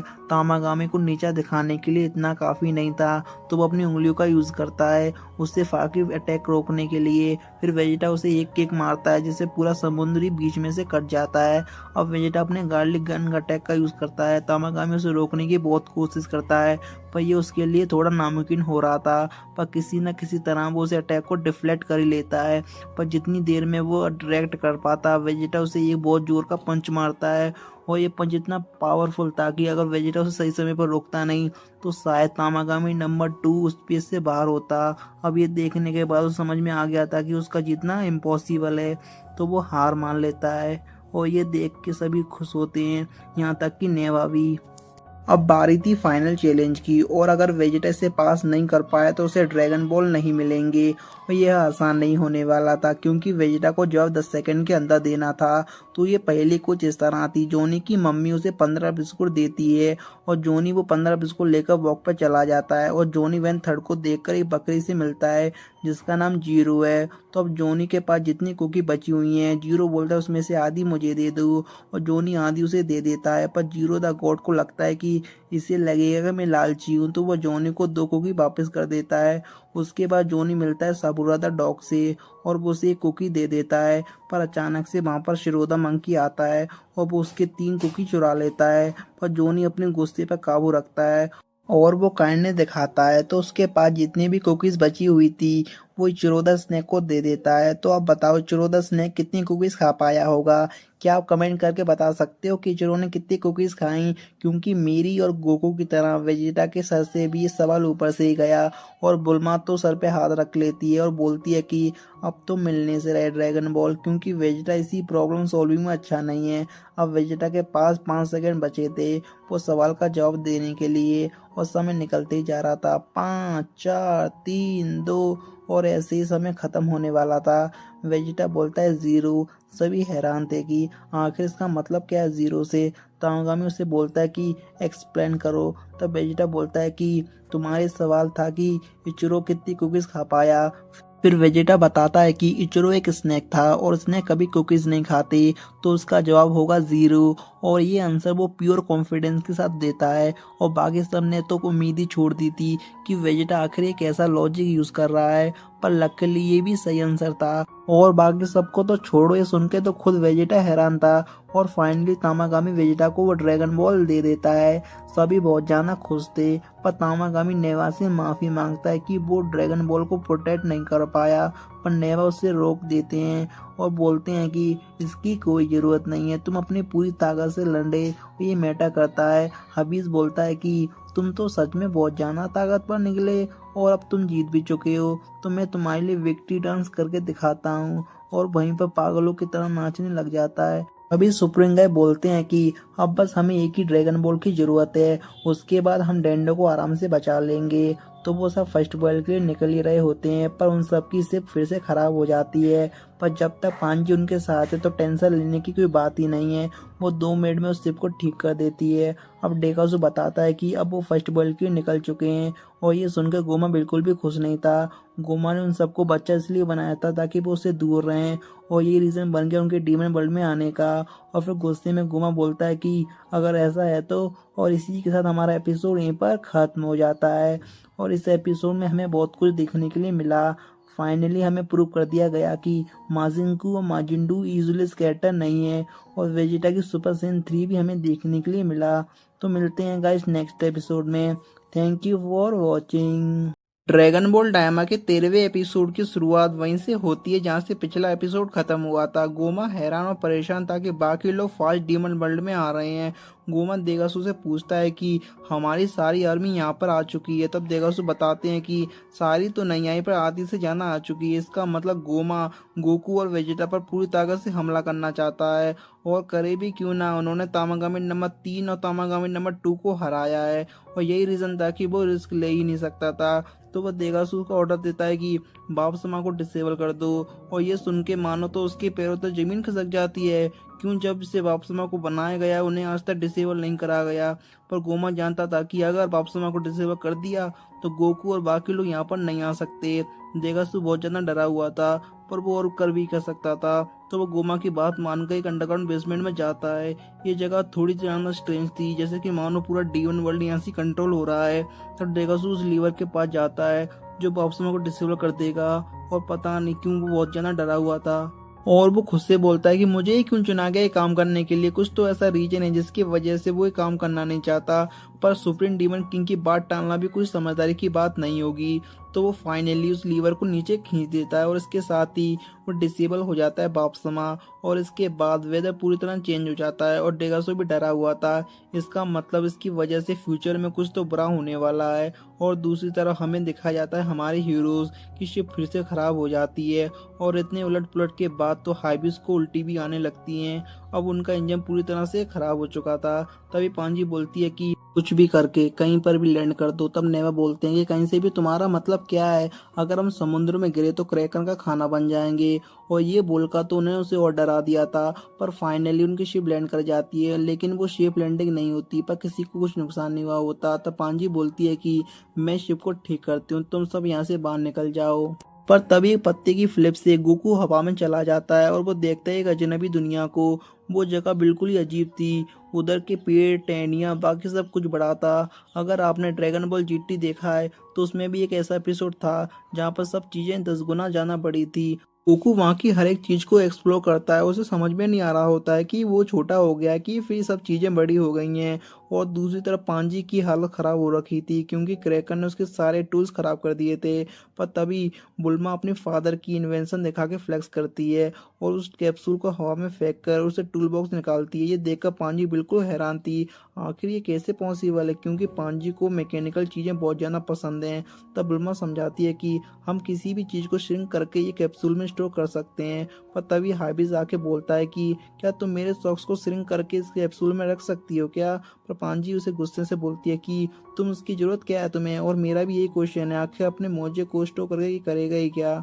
और दूसरी तरफ वेजिटा से तो बिल्कुल इंतजार ही नहीं हो रहा था। वो सुप्रिंगा से बोलते हैं कि कैसा रहेगा जब हम फाइटर आगे निकल जाएं और तुम सब बाद में आराम से आना। पर सुप्रिंगा उसे समझाते हैं कि मुझे माफ करना, मोटे एक डीमन वर्ल्ड से दूसरे डीमन वर्ल्ड में उड़कर नहीं जा सकते। तो वेजिटा भी ज़्यादा बहस नहीं करता क्योंकि वो भी जानता है इसका कोई फायदा नहीं है। पर दूसरी तरफ नेवा के होश उड़ जाते हैं। वो उन सब पे बोलते हैं कि जितनी जल्दी से प्रिपेयर हो सके उतनी जल्दी रिपेयर करो और यहाँ से जल्दी निकलो क्योंकि हमें द प्लेनेट ऑफ मेगा पे। तभी सुप्रिंगा बोलते हैं कि मैंने इस प्लेनेट के बारे में पहले भी सुना है, ये वही प्लेनेट है ना जहाँ पर मेगाथ नाम के जायंट्स रहते हैं। और बस इतना ही नहीं, ये पूरे डीवन वर्ल्ड में सेकंड सबसे टेरिफाइंग प्लेनेट है और इसमें नेवा भी हामी भरता है। वो बोलते हैं कि तुम सही कह रहे हो, हम बहुत बड़ी मुसीबत में हैं, हमें किसी भी कीमत पर यहाँ से निकलना ही होगा। और इससे पहले मैंने नेवा को इतना डरा हुआ कभी नहीं देखा। यहाँ तक कि खुद सुप्रीम डीमन किंग और उसकी आर्मी भी यहाँ पर नहीं आ सकती क्योंकि हिम्मत नहीं है कि इन लोगों पर कब्जा कर सके। तब गोकू आते हुए बोलता है कि आप चिंता मत करो, अगर कुछ दिक्कत हो भी गई तो हमें ना संभालने के लिए। तब ग्लोरी बोलता है इससे फर्क नहीं पड़ता, हमें वैसे भी यहाँ से निकलना ही होगा। तब पांजी हाइबिस को देखकर बोलती है कि तुम कुछ काम नहीं कर रहे हो तो तुम मेरा स्टूल ही बन जाओ, कम से कम तुम कुछ काम तो आओगे।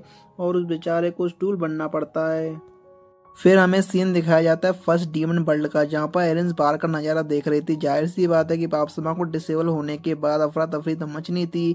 तभी उसके पास ग्लोरी का कॉल आता है और वो उससे बताता है कि हमने सेकंड वर्ल्ड ड्रैगन बॉल भी कलेक्ट कर ली और जल्दी से हम फर्स्ट डीमन वर्ल्ड में पहुंच जाएंगे। तब वो कॉल कट करके ड्रैगन बॉल की तरफ देखती है और एक स्माइल के साथ बोलती है कि अब फाइनली मेरे पास आ चुके हैं तीनों ड्रैगन बॉल, देखते हैं कि आखिर ये ड्रैगन बॉल का क्या यूज़ करेगी। फिर हमें दूसरी तरफ सीन दिखाया जाता है बुल्मा और पांजी का। बुल्मा पांजी की बहुत ज़्यादा तारीफ कर रही थी क्योंकि वो इस काम में बहुत ज़्यादा अच्छी थी। तब बुल्मा बताती है कि मैंने भी अर्थ पे एक ऐसी शिप को ठीक करने की कोशिश की थी, मैंने लगभग पूरी शिप को ठीक कर लिया था, पर मुझे इस पार्ट के बारे में कुछ समझ में नहीं आया, तो आखिर ये चीज़ क्या है।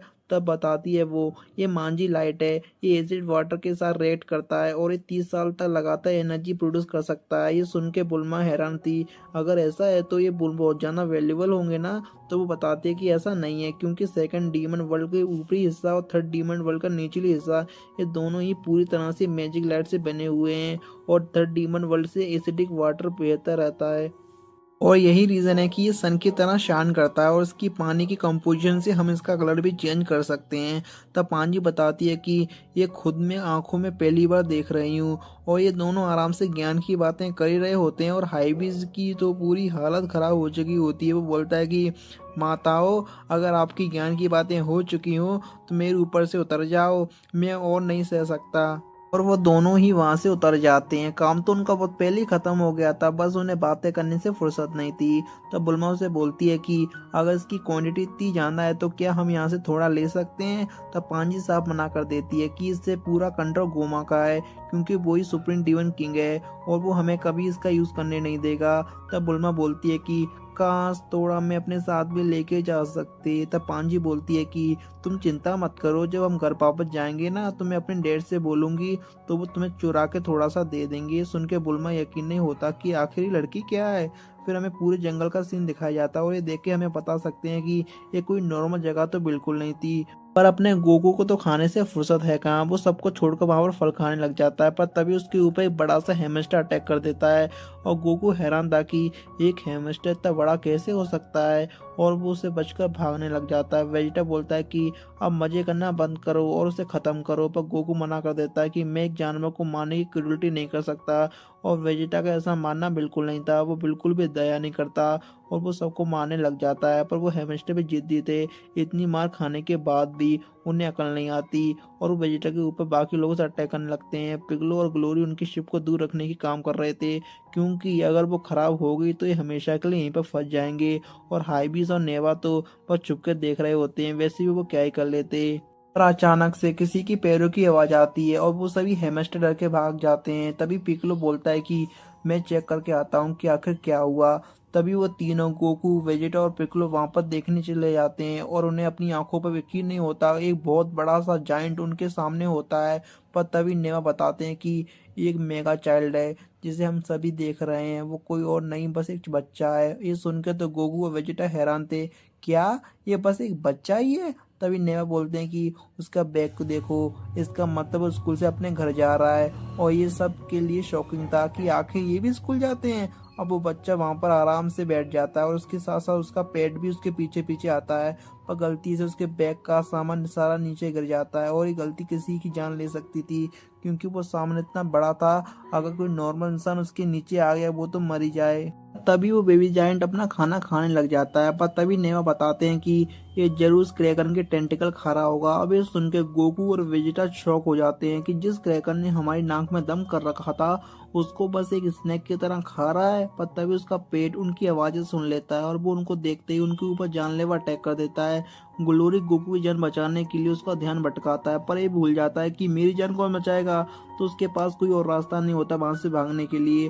पर जैसे ही उसका पेट उसे जान से मारने वाला होता है तभी बीच में आ जाता है वेजिटा और ग्लोरी खुश होता है कि वेजिटा ने उसे बचाना आ गया।